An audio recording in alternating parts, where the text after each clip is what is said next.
Impact కనిపించకపోవచ్చు కానీ but ఉత్తరాది రాష్ట్రాల్లో అందులోనూ పశ్చిమ సరిహద్దుల్లో చాలా తీవ్రమైనటువంటి ఉద్రిక్త వాతావరణం ఉంది. యుద్ధం మొదలైందనే మనం భావించాలి. అఫీషియల్ గా ఇది యుద్ధం అని డిక్లేర్ చేయకపోయినప్పటికీ బట్ యుద్ధమే జరుగుతోంది.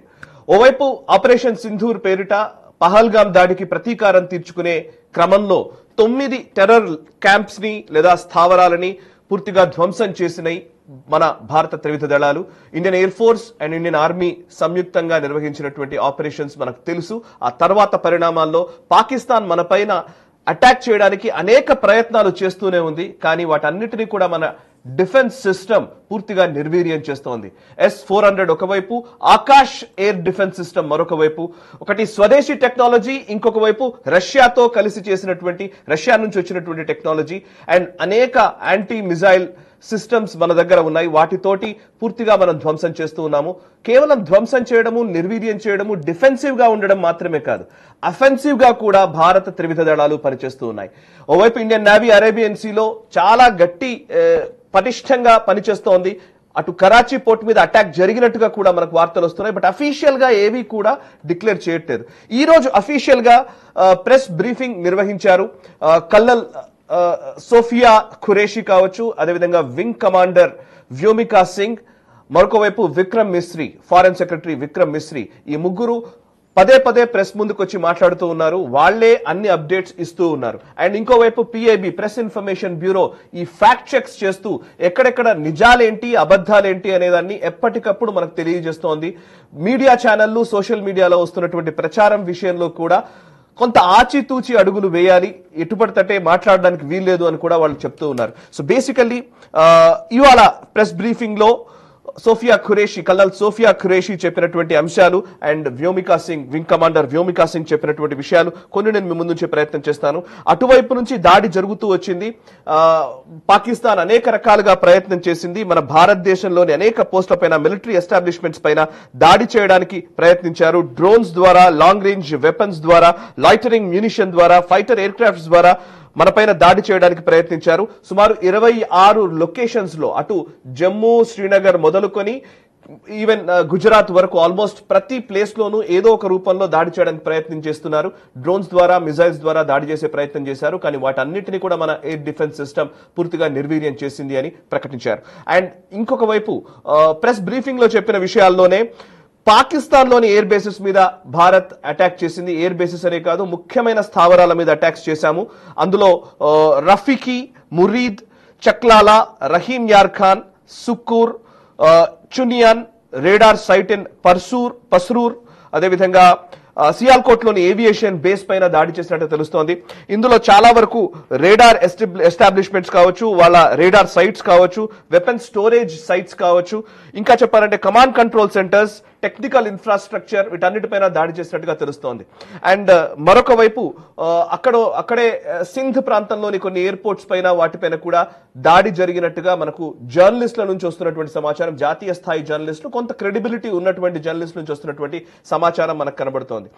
ఒకవైపు ఇది జరుగుతూ ఉంటే ఇంకోవైపు బలూచిస్తాన్ నుంచి రెబెల్ యాక్టివిటీస్ ఇంకా పెరుగుతూనే ఉన్నాయి. బలూచిస్తాన్ స్వాతంత్ర్యం కోసం పోట్లాడుతున్నటువంటి వ్యక్తులందరూ కూడా పాకిస్తాన్ ఫ్లాగ్ ని తీసేసి బలూచిస్తాన్ ఫ్లాగ్ ని ఎగరవేస్తున్నట్టుగా తెలుస్తోంది. అండ్ మరొక పొలిటికల్ అన్సర్టనిటీ కూడా పాకిస్తాన్ ఇబ్బంది పెడుతోంది.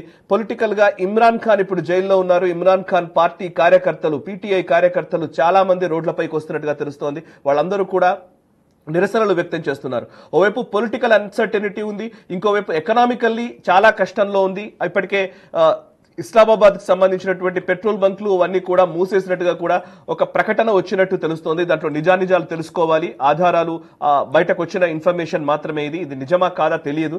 బట్ పెట్రోల్ లేదా ఆయిల్ కి సంబంధించినటువంటి స్కేర్సిటీ, కొరత మాత్రం విపరీతంగానే పాకిస్తాన్ లో ఉన్నట్టుగా కనబడుతుంది. అండ్ బ్యాంకుల్లో విపరీతంగా జనాలు వెళ్లి అక్కడ డబ్బుల్ని ఇమీడియట్ గా విత్డ్రా చేసుకుని ప్రయత్నిస్తూ ఉంటే ఏటీఎంస్ అన్నిట్లో కూడా క్యాష్ లిమిట్స్ పెట్టినట్టుగా తెలుస్తోంది. సో ఇవన్నీ ఒకవైపు నడుస్తూ ఉన్నాయి. అండ్ ఇంకోవైపు పొలిటికల్ అన్సర్టనిటీ ఉంది. ఇంకోవైపు వాళ్ళు చేసిన దాడులన్నీ కూడా మనం నిర్వీర్యం చేస్తున్నాం. కొన్ని ప్రాంతాల్లో లిమిటెడ్ డ్యామేజ్ జరిగినట్టుగా కూడా మన ఆర్మ్డ్ ఫోర్సెస్ నుంచి వస్తున్న సమాచారం ఇది. కొంత లిమిటెడ్ డ్యామేజ్ మన వైపు కూడా ఉంది. అఫ్ కోర్స్ ఎస్, పెద్ద యుద్ధం జరుగుతున్నప్పుడు ఇటువైపు అటువైపు నష్టం ఉంటుంది, కానీ ఎవరిపైన ఎక్కువ ప్రభావం ఉంటుంది అనేదే యుద్ధంలో విజయానికి సంబంధించినటువంటి అంశాన్ని నిర్ధారిస్తుంది. సో ప్రస్తుతం ఈ అప్డేట్స్ మాత్రమే కాదు, దేశంలో ఉన్నటువంటి మొన్నటిదాకా యుద్ధం చేయండి అని చెప్పినటువంటి వాళ్ళందరూ కూడా ఒకసారి యుద్ధం వైపు అడుగులు వేసిన తర్వాత ఇప్పుడు డీఎస్కలేట్ చేయండి, శాంతి వచనాలు వల్లిస్తున్న వాళ్ళు కూడా మరోవైపు ఉన్నారు. కొన్ని మీడియా అవుట్లెట్స్ ని ఆల్రెడీ ఇప్పటికే ఆపేయడం జరిగింది. సో ఈ అంశానికి సంబంధించి మనం పూర్తి వివరాలు డిస్కస్ చేద్దాము. నిజానికి తెలుగు ప్రసార మాధ్యమాల్లో ఇంత అక్యురేట్ ఇన్ఫర్మేషన్ ఖచ్చితంగా ఇవ్వలేదు అని నేను అనుకుంటున్నాను. ఇస్తే కనుక మీరు నాకు చెప్పండి, బట్ ఇవ్వలేదని నేను అనుకుంటున్నాను.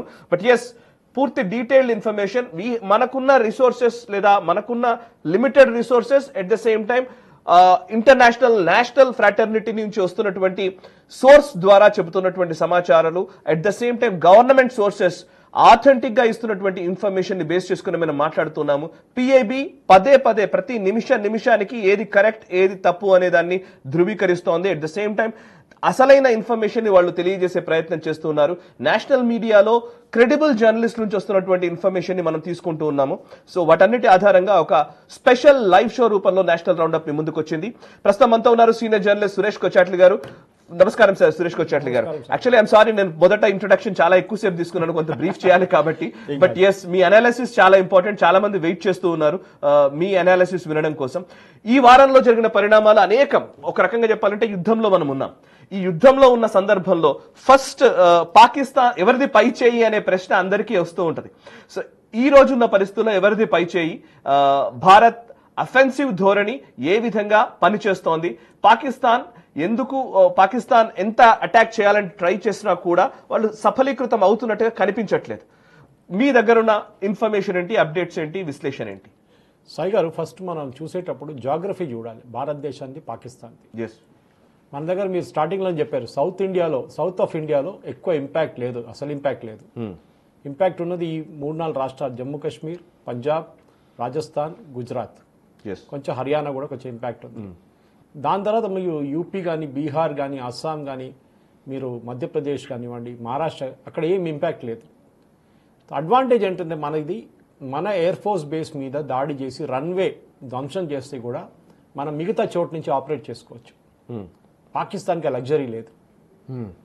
వాళ్ళు చాలా చిన్న కంట్రీ, మనం కంపేర్ చేస్తే వాళ్ళ మెయిన్ ఎయిర్ బేస్ కొట్టారనుకోండి, వాళ్ళది 4-5 మెయిన్ ఉన్నాయి, అక్కడ కొడితే వాళ్ళు ఇంకెక్కడికి వెళ్ళలేరు.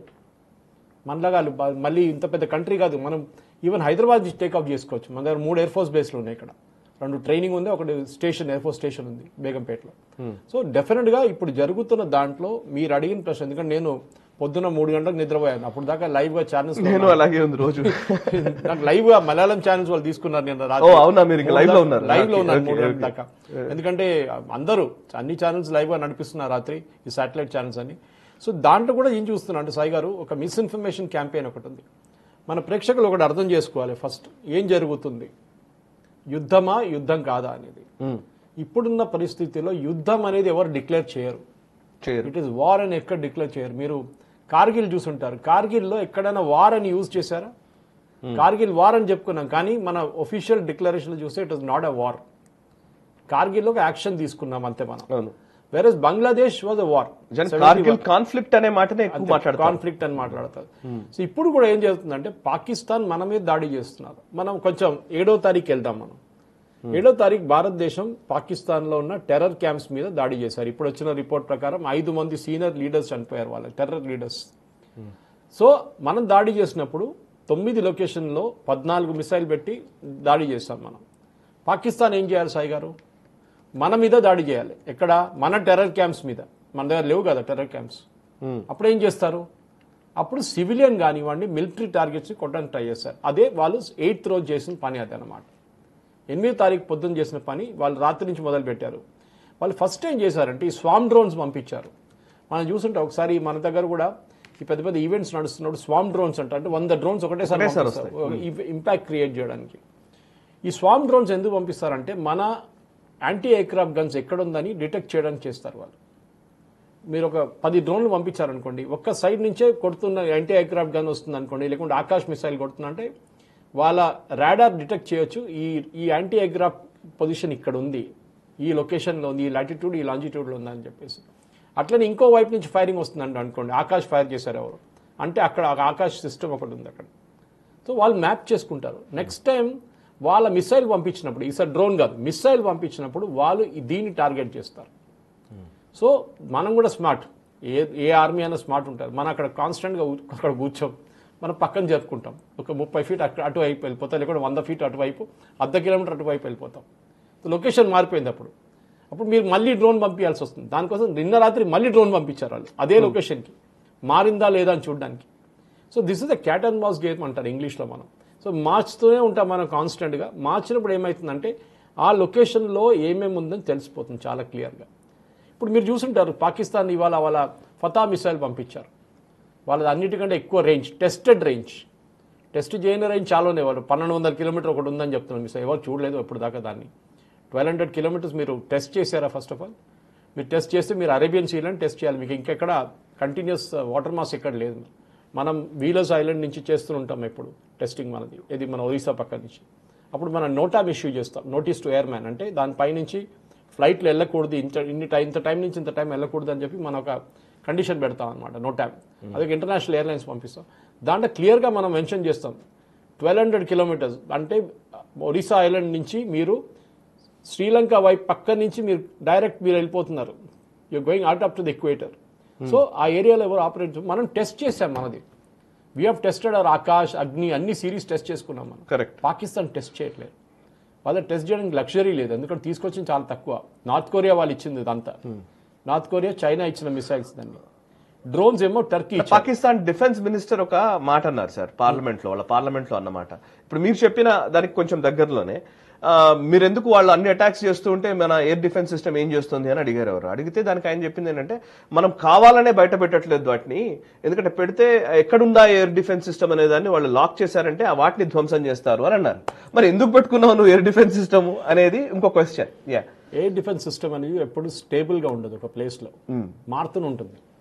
Especially mobile air defence systems మనం రిపబ్లిక్ డే పరేడ్ లో చూస్తుంటాం. ఒకసారి రాడర్ లారీలు తీసుకెళ్తారు పెద్ద ట్రక్లు, ఆర్మీ ట్రక్లు. That is the mobile one unit. Stationary units ఉన్నది మన బిల్డింగ్స్ లో ఉంటుంది అన్నమాట. మీరు you are foolish when you making a statement like that, ఎందుకంటే మీరు డిటెక్ట్ చేయలేకపోయారు. That is the biggest problem. మీకు గుర్తుంటుంది సాయి గారు, మనం దీనికన్నా ముందు కూడా డిస్కస్ చేశాం. ఒక 3-4 సంవత్సరాల ముందు మనకు బ్రహ్మోస్ యాక్సిడెంట్ గా పాకిస్తాన్ వైపు కొట్టాం మనం ఒకటి. అవును, ఒకటి వితౌట్ పేలోడ్, ఆర్మ్స్ లేకుండా, అమ్యునిషన్ లేకుండా, ఓన్లీ ఎంటీ. సారీ చెప్పాం అంతే, సారీ చెప్పాం. కానీ ఆ బ్రహ్మోస్ ని పాకిస్తాన్ డిటెక్ట్ చేయలేదు. చాలా పెద్ద లెసన్ అది. ఈసారి కూడా మనం ఒక బ్రహ్మోస్ కొట్టాం. I think Bahawalpur was a BrahMos. 100 kilometres SCALP BrahMos ఏదో ఒకటి వారారు. అది ప్రెస్ కాన్ఫరెన్స్ లో కూడా వాళ్ళు, ఫస్ట్ ప్రెస్ కాన్ఫరెన్స్ కూడా వాళ్ళు డీటెయిల్స్ ఇవ్వలేదు. మనం ఏ అమ్యునిషన్ వాడామని చెప్పి, స్ట్రైకర్ వాడామా, హారప్ వాడామా, లేకుంటే అవి use BrahMos or any other missile, SCALP వాడామా అని చెప్పేసి తర్వాత చెప్పారు. స్కాల్ప్ అండ్ హ్యామర్ అని చెప్పారు. బ్రహ్మోస్ గురించి మాట్లాడలేదు. బ్రహ్మోస్ ఇంపాక్ట్ ఏంటుంది. ఇప్పుడే నాకు మా ఫ్రెండ్స్ థైలాండ్ నుంచి ఫోన్ చేస్తారు కొంతమంది. సార్ థైలాండ్లో అందరు అడుగుతున్నారు బ్రహ్మోస్ ఇంత ఎఫెక్టివ్ ఉంటే అక్కడ ఉన్న దేశాలు అన్ని బ్రహ్మోస్ కొనుక్కోవాలి కదా అని చెప్పి. మనం ఆల్రెడీ ఫిలిపీన్స్కి అమ్మాం BrahMos. Now it becoming export weapon, ఎందుకంటే ట్రైడ్ అండ్ టెస్టెడ్. దీంట్లో రెండో equipment tried and tested Sai garu SU-400, మన సుదర్శన్ చక్ర అని చెప్తాం. సుదర్శన్ చక్ర SU-400 చాలా ఎక్స్పెన్సివ్ పీస్ ఆఫ్ ఎక్విప్మెంట్. మనం దాని అన్ని చిన్న చిన్న డ్రోన్ల మీద వాడకూడదు. చిన్న చిన్న డ్రోన్స్ ని కొన్ని ఇడ్చేయాలి, వెళ్ళిపోతే పోనీ ఏం కాదు అని చెప్పి ఎంటీ ఫీల్డ్లో లేకుంటే ఇక్కడ చెరువులు వెళ్ళి పడుతుంది. అది ఆ ఇంపాక్ట్ మీకు తెలిసిపోతే. కానీ ఇవాళ పొద్దున మీరు చూసిన Fatah missile was going towards Delhi, దాన్ని హర్యానా దగ్గర ఇంటర్సెప్ట్ చేసాం మనం. కానీ SU-400 ఎట్లా ఇంటర్సెప్ట్ చేస్తారంటే 300 ఆబ్జెక్ట్స్ సైమల్టేనియస్ ట్యాకిల్ చేయొచ్చు. అది 300 మిసైల్స్ మనం లాంచ్ చేస్తే ఇంక్లూడింగ్ ఎయిర్క్రాఫ్ట్ SU-400 అన్నిటిని ట్యాకిల్ చేయొచ్చు. మనం చూస్తుంటే ఇరాన్ ఒక రోజు 100 మిసైల్స్ పంపించారు ఇజ్రాయెల్ వైపు. ఐరన్ డోమ్ దాంట్లో 98 పట్టుకుంది, 2 పోయినాయి. అవును, వచ్చి పక్కన ఎక్కడ పడ్డది కొన్ని ఏరియాస్లో. ఎవరు ఇంజరీ ఏం కాలేదు ఎవరికి ఎక్కువ. ఇది కూడా అంతే సంగతి. సో కొన్ని మిసైల్స్ని మనం పోనీ ఏం కాదని చెప్పేసి, అది ఎంటీ ఏరియాకి వెళ్తుంది, ల్యాండ్ మాస్లో వెళ్ళి పడిపోతుంది, ఎక్కడో పొలాల వెళ్ళి పడిపోతుంది అని చెప్పేసి. SU-400 ఈసారి మనకి I think one of the biggest winners. దానికోసం చూడండి, కాంగ్రెస్ హ్యాండిల్స్ పొద్దున్న నుంచి SU-400 గురించి, రఫాల్ గురించి బీజేపీని తిడుతున్నారు. రఫాల్ మీరు లంచం పెట్టి తీసుకున్నారని మళ్ళీ మొదలు పెట్టారు కేరళలో INC కేరళ హ్యాండిల్. ఎందుకు అదే ఇప్పుడేం తిట్టడం ఎందుకు? వాళ్ళు క్రెడిట్ కదా. ఇప్పుడు రఫాల్ పనిచేసింది, మీరు రఫాల్ 500 కోట్లు ఇచ్చారు, మేమైతే 100 కోట్లు తీసుకొస్తుండే, మీరు ఎక్కడ తీసుకొచ్చారు? సో కొత్త స్టోరీ మొదలై నేను కూడా దాన్ని ట్వీట్ చేశాను, పెద్ద ట్వీట్ పంపించాను రిప్లైగా. మిస్ఇన్ఫర్మేషన్ క్యాంపెయిన్ పాకిస్తాన్ వైపు నుంచి ఒకటే కాదు, మన వైపు నుంచి వస్తుంది మిస్ఇన్ఫర్మేషన్ క్యాంపెయిన్. సాయి గారు అది హ్యాండిల్ చేయాలి, చాలా ఇంపార్టెంట్. ఎందుకంటే మన ప్రేక్షకులు కూడా మీరు చెప్పినట్లు ప్రెస్ ఇన్ఫర్మేషన్ బ్యూరో ఈ first time in my life ఇంత యాక్టివ్ గా చూస్తున్నాను ప్రెస్ ఇన్ఫర్మేషన్. పర్ఫెక్ట్, నిజం సార్. అసలు నేను కూడా పొద్దు నుంచి పిఐబి పెట్టుకుంటే ఏది నిజం ఏ అబద్ధమో వచ్చేస్తుంది, ఇమీడియట్ రియాక్ట్ అవుతున్నారు. And they are able, I think కొంత యంగ్స్టర్స్ ని తీసుకొచ్చారనుకుంటా వాళ్ళు. దానికోసం ఈజీగా బ్యాక్ డేట్ చేసి మీరు ఇమేజ్ సర్చ్ చేసేసి మీరు గూగుల్ వెళ్తే మీకు ఎక్కడ ఏ ఈవెంట్ ఏ వీడియో ఎక్కడి నుంచి వచ్చింది మీకు హిస్టరీ వచ్చేస్తుంది దాన్ని. కానీ దాన్ని కన్వే చేయడం ఇంకోటి, ఎంత స్పీడ్గా కన్వే చేస్తారని చెప్పేసి. ఇవాళ పొద్దున ఒక వీడియో పెట్టారు, farmers are protesting in against Indian army in Punjab అని చెప్పేసి. తర్వాత చూద్దాం అది ఎక్కడదో వీడియో, ఇక్కడది కాదు అది ఇక్కడ తీసుకొచ్చి ఇక్కడ పెట్టేస్తారు. ఢాకాలో పెట్టిన ఒక ఫైర్ బాల్ ఎక్స్ప్లోజన్ ట్రక్ది మన మీద తీసుకొచ్చి పెట్టారు. మళ్ళీ పాకిస్తాన్ ప్రాబ్లం ఏంటంటే సాయి గారు మీరు చూసుంటారు, మన దగ్గర పడుతున్న వీడియోలన్నీ మన ఛానల్ కవర్ చేస్తున్నాయి, మీరు చూసుంటారు. అది ఎక్కడైనా హర్యానా కానీ రాత్రిపూట 1 గంటకి చెప్పినట్టు 3 గంటలు నన్ను కూడా లైవ్లో తీసుకున్నారు వాళ్ళు. ఆ మిసైల్ వస్తుంది, దాన్ని ట్యాకిల్ చేస్తున్నారు, మొత్తం లైవ్గా చూపిస్తున్నారు. Actually you're not suppose to do it. ఇక ఇన్ఫర్మేషన్ మన information and broadcasting ministry and defence ministry చాలా క్లియర్. నిన్న రాత్రి మళ్ళీ రిపీట్ చేశారు ఇన్స్ట్రక్షన్, అది లైవ్గా చూపించకండి, డెఫర్డ్గా పెట్టండి, హాఫ్ అన్ అవర్ తర్వాత పెట్టండి. ఎందుకంటే వాళ్ళు లైవ్గా ఫైర్ చేసిన వాళ్ళే చూస్తున్నారు ఏం ఇంపాక్ట్ వస్తుంది అనేది. ఏ విలేజ్లో ఉన్నారు మీరు క్లియర్గా చెప్తున్నారు, నేను ఈ విలేజ్లో ఉన్నాను, ఈ లొకేషన్లో ఉన్నాను మీరు చెప్పేస్తున్నారు. పాకిస్తాన్కి అర్థమైపోతుంది వాళ్ళు ఎక్కడి నుంచి ఎక్కడ మిసైల్ వస్తుందని చెప్పి. సో మన మీడియా కూడా చాలా కేర్ఫుల్ ఉండాలి. ఇక్కడ మన డెఫర్డ్గా అంటే హాఫ్ అన్ అవర్ తర్వాత 1 అవర్ తర్వాత ఆ వీడియోని రిలీజ్ చేయాలి. కానీ ఇక్కడ మన బ్రేకింగ్ న్యూస్ కల్చర్లో ఏమైపోతుందంటే అందరికీ ముందు అదే చూపించాలన్నమాట. దాంట్లో ఏది ట్రేసర్ బుల్లెట్సో, ఏది యాక్చువల్ డ్రోనో, ఏది యాక్చువల్ మిసైలో వీళ్ళకి ఏం తెలియదు. వాళ్ళ దగ్గర కొంతమంది రిటైర్డ్ ఆర్మీ వాళ్ళు కూర్చొని ఉంటారు, వాళ్ళు ఏదో డిస్క్రైబ్ చేస్తారు, వీళ్ళకి తెలిసిపోతుంది అదనమాట. సో ఈ చాలా clear, this is a misinformation campaign. కానీ మనం పాకిస్తాన్ వైపు కొట్టాం, వాళ్ళ ఎయిర్ బేస్లు కొట్టాం. ఇప్పుడు దాకా ఒక్కటే వీడియో బయటకు వచ్చింది సాయి గారు, నేను అదే చూస్తున్నాను. ఒక్కటే వీడియో కొన్ని ఛానల్స్లో కనిపిస్తుంది అనమాట, మిగతా ఎక్కడ పోయింది? ఎందుకు వాళ్ళ ఛానల్స్ ఎందుకు కవర్ చేయట్లేదు? ఇది ప్రాబ్లం అనమాట. పాకిస్తాన్లో ఉన్న ఛానల్స్ మనం ఇక్కడ ఇండియాలో బ్యాన్ చేసాం, కరెక్ట్, బట్ యాక్సెస్ చేసుకోవచ్చు కదా మనం, ఇంకా రూట్స్ ఉన్నాయి యాక్సెస్ చేయడానికి.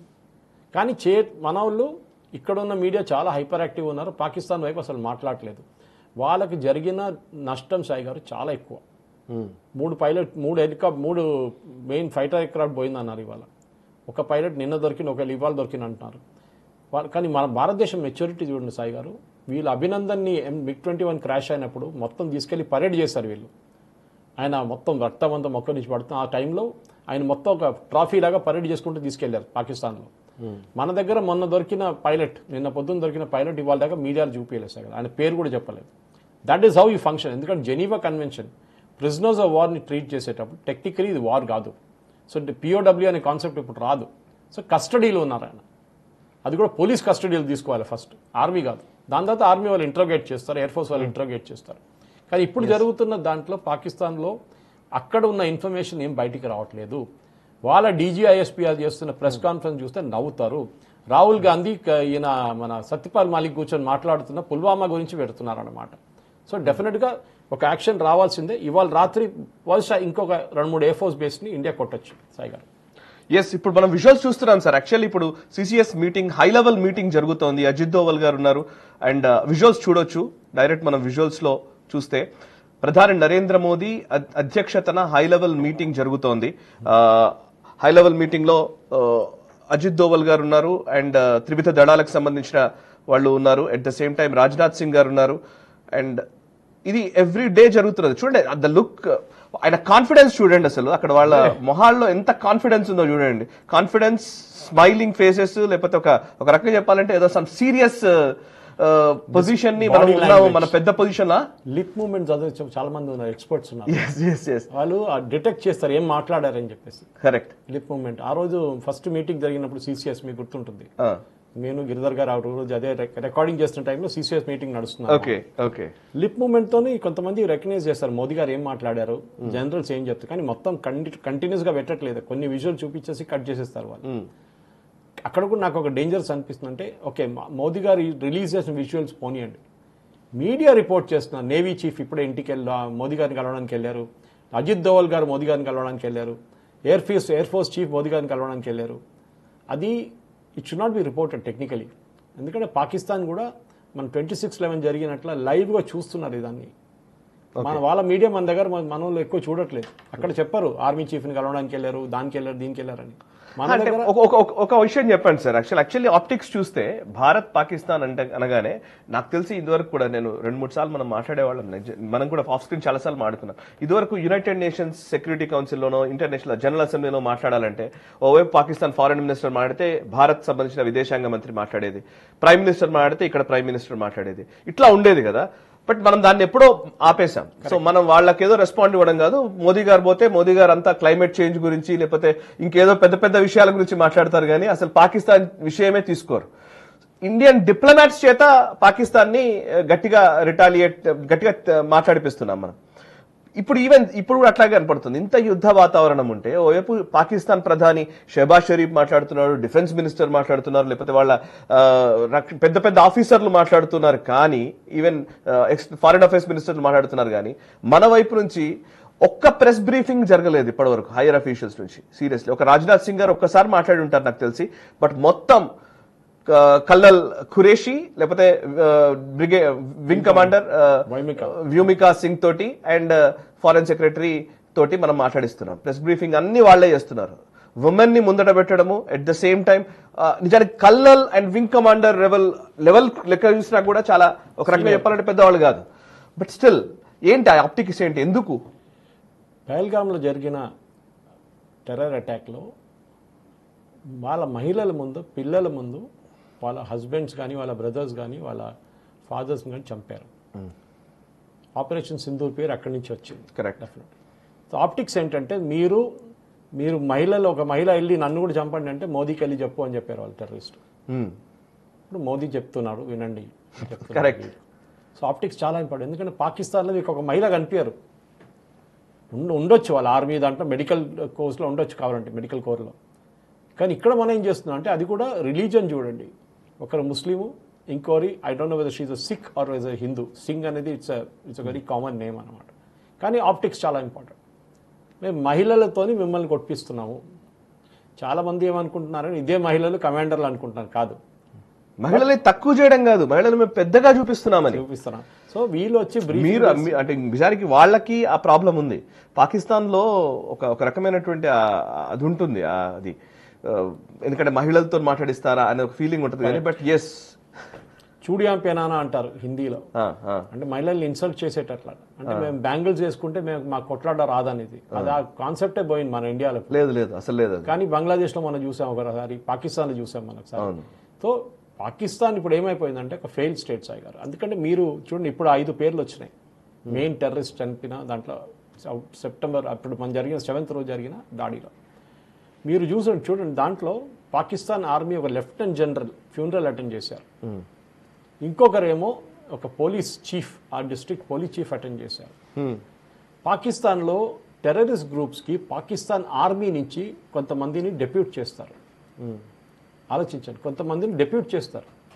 ఎందుకు డెప్యూట్ చేస్తారంటే వీళ్ళని ట్రైనింగ్ ఇవ్వడానికి, వీళ్ళ కమాండ్ చూసుకోవడానికి పాకిస్తాన్ ఆర్మీ నుంచి 2-3 పంపిస్తారు. ఆ రోజు చనిపోయిన ఒక terror leader is a Pakistani army, senior Pakistani army officer. Okay. దానికోసం ఆయన ఆ ఫ్యూనరల్లో ఫ్రంట్ లైన్లో ప్రేయర్ చదువుతున్నది ఒక టెర్రరిస్ట్. ఆయన పేరు మీద కూడా యుఎస్లో ఒక $5 million ఏదో ఉంది అక్కడ. ఆయన వెనక నిలబడిన వాళ్ళు వీళ్ళందరూ ఉన్నారు ఆర్మీ ఆఫీసర్స్. ఈ కాఫిన్స్ మీద పాకిస్తాన్ ఫ్లాగ్ ఉంది. మనం ఎప్పుడు స్టేట్ ఫ్యూనరల్ ఎప్పుడు ఇస్తాం సాయి గారు? ఐదర్ మెన్ ఇన్ యూనిఫామ్ చనిపోతే ఆర్ కిల్డ్ ఇన్ యాక్షన్. ఇది 2 ఇస్తాం. పొలిటికల్ కూడా మనం ఫ్యూనరల్స్ ఇసుకు మనం ఫ్లాగ్స్ పెడతాం. ఎందుకు పెట్టారు ఫ్లాగ్?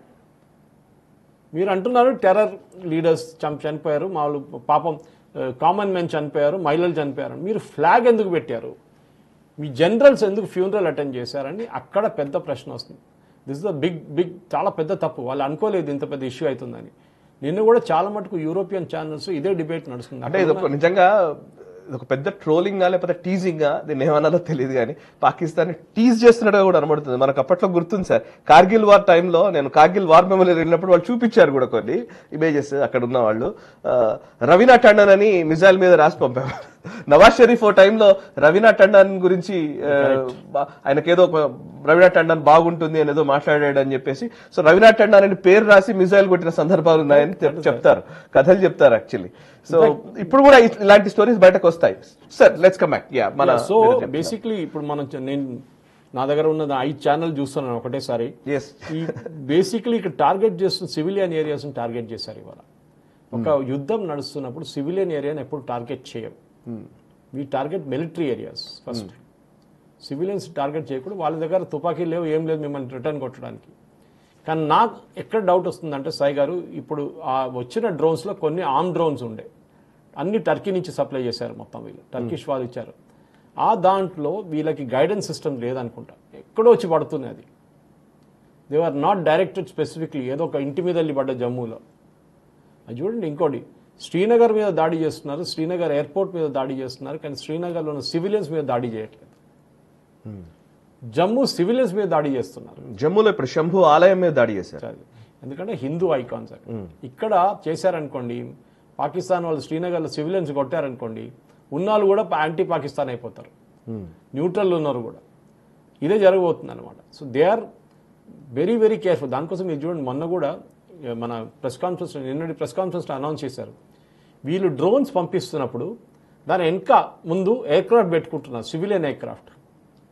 మీరు పాకిస్తాన్ ఎయిర్ స్పేస్ చూడండి, నిన్న నా దగ్గర స్క్రీన్ షాట్ ఉంది, అది 21 ప్లేన్లు ట్రావెల్ అవుతున్నాయి సాయి గారు పాకిస్తాన్లో. భారతదేశం మనం మొత్తం షట్ డౌన్ చేశాం ఎయిర్పోర్ట్లని.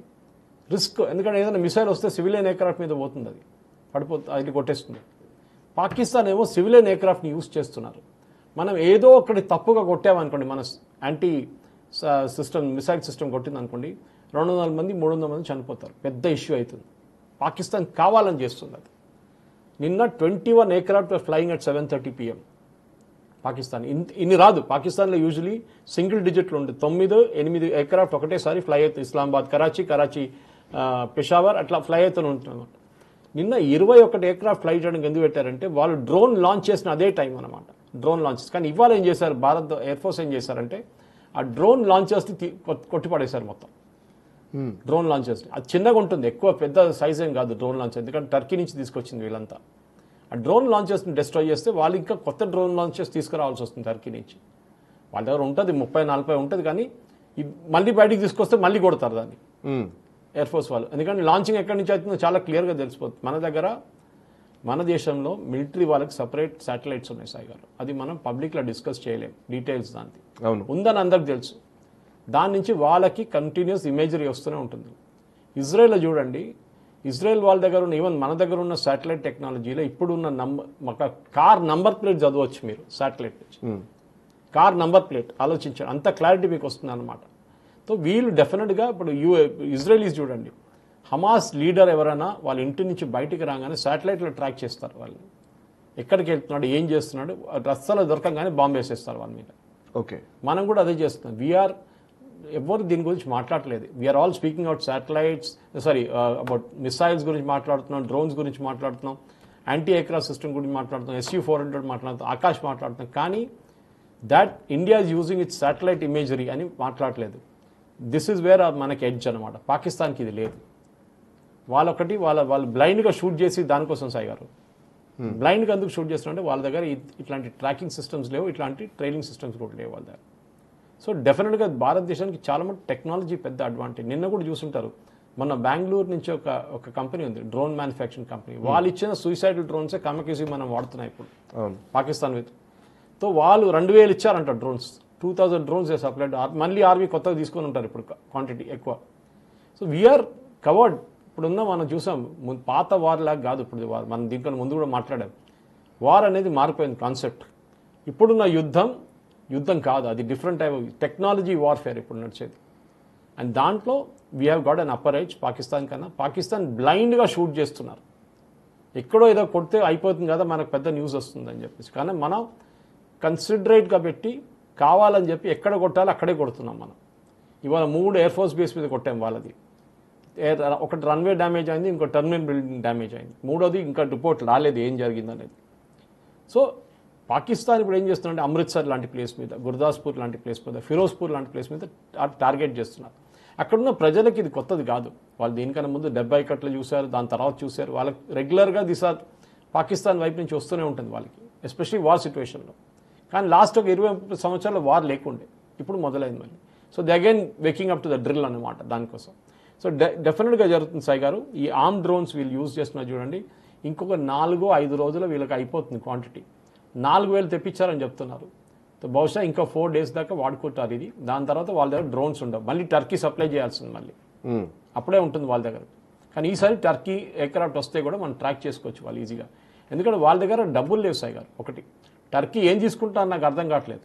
టర్కీకి ఇవ్వడానికి డబ్బులు లేవు. ఐఎంఎఫ్ డబ్బులు తీసి టర్కీకి ఇస్తారో తెలియదు ఇప్పుడు డ్రోన్స్ కోసం. సో భారతదేశంలో ఏంటంటే ఈ వచ్చే షిప్ని కూడా ట్రాక్ చేసుకుంటారు, వాళ్ళ ఎయిర్క్రాఫ్ట్ వచ్చి ల్యాండ్ చేస్తే కూడా ట్రాక్ చేసుకుంటాం మనం. డెఫినెట్గా we have to hit each and every target. వారం తర్వాత పాకిస్తాన్ దగ్గర ఆయుధాలు ఉండవు, దాని గురించి అమ్యునిషన్ ఉండదు, ఏముండదు సార్ గారు. ఓకే సార్, మీరు ఒకవైపు ఏమో మన స్ట్రాటజీస్ గురించి వీటి గురించి మీరు చాలా స్పష్టంగా చెప్తున్నారు. మన దగ్గర ఉన్న సామర్థ్యం గురించి, పాకిస్తాన్ దగ్గర ఉన్నటువంటి అసమర్థ విధానాల గురించి మాట్లాడుతున్నారు.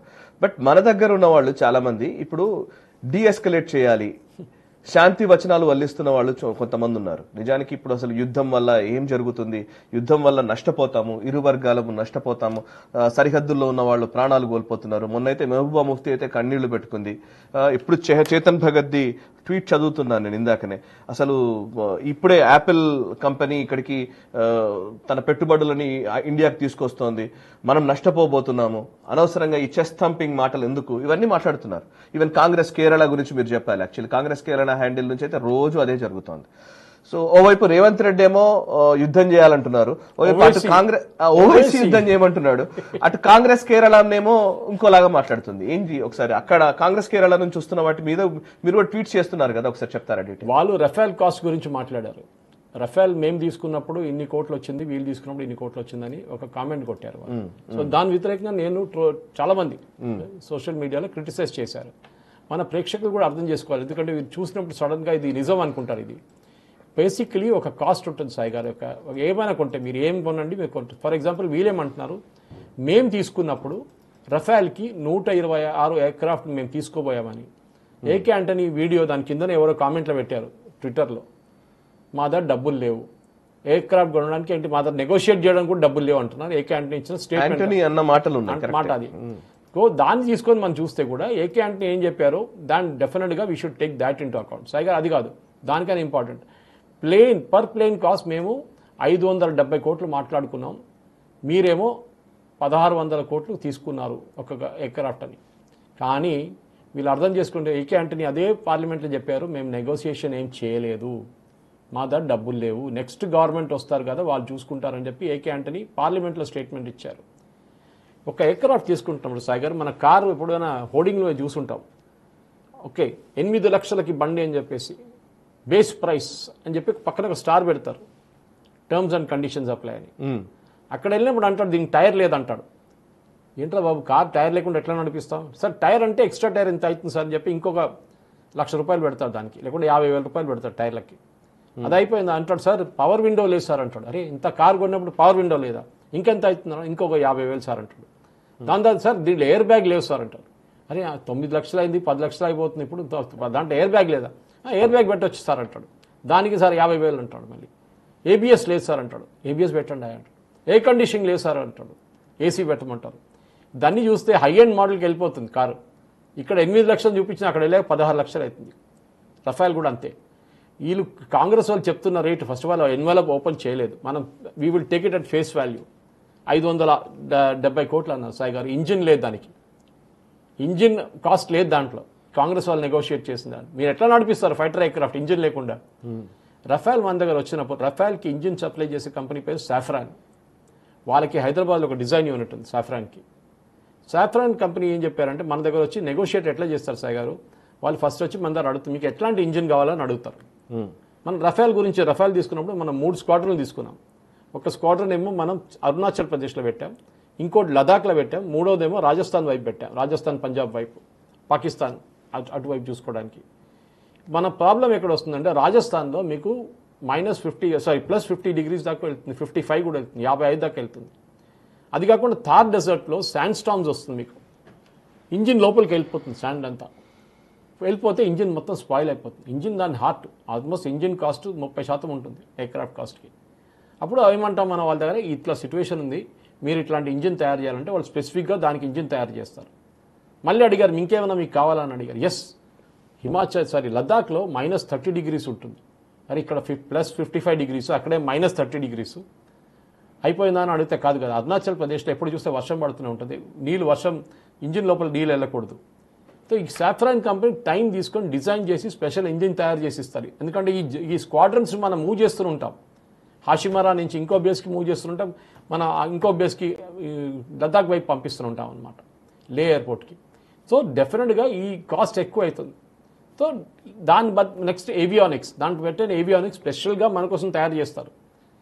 సో ఏవియానిక్స్ నెక్స్ట్, దాంట్లో ఉన్న సేఫ్టీ ఫీచర్స్ అన్నిటికన్నా ఇంపార్టెంట్ డెలివరీ మెకానిజం, వెపన్స్, దాంట్లో ఎట్లాంటి వెపన్స్ మీరు పెడతారు.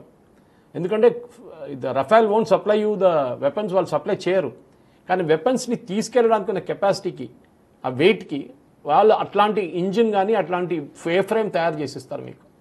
అది మీరు మీటియోర్ ఇజ్రాయెల్ దగ్గర నుంచి కొనుక్కుంటారో, ఇంకొకరి నుంచి కొనుక్కుంటారో, యూఎస్ దగ్గర నుంచి తీసుకుంటారో, వాళ్ళు ఇండిజినియస్గా ప్రొడ్యూస్ చేసుకుంటారో, వాళ్ళకి తెలియదు. కానీ మనం స్పెసిఫికేషన్స్ ఇవ్వాల్సి వస్తుంది.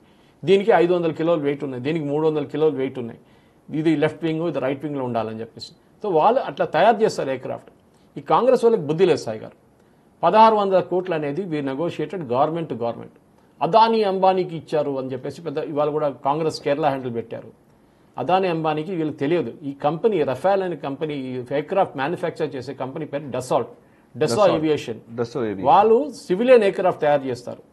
నాగ్పూర్లో ఒక మెయింటెనెన్స్ యూనిట్ పెట్టారు, దాని కాంట్రాక్ట్ అనిల్ అంబానీకి ఇచ్చారు. దీంతో సంబంధమే లేదు. వీళ్ళేమంటున్నారు, రఫేల్ ఇది కాంట్రాక్ట్ అనిల్ అంబానీకి ఇచ్చారండి. భారతదేశంలో ఒక రఫేల్ కూడా తయారు చేయలేదు, అన్నీ అక్కడి నుంచి వచ్చింది.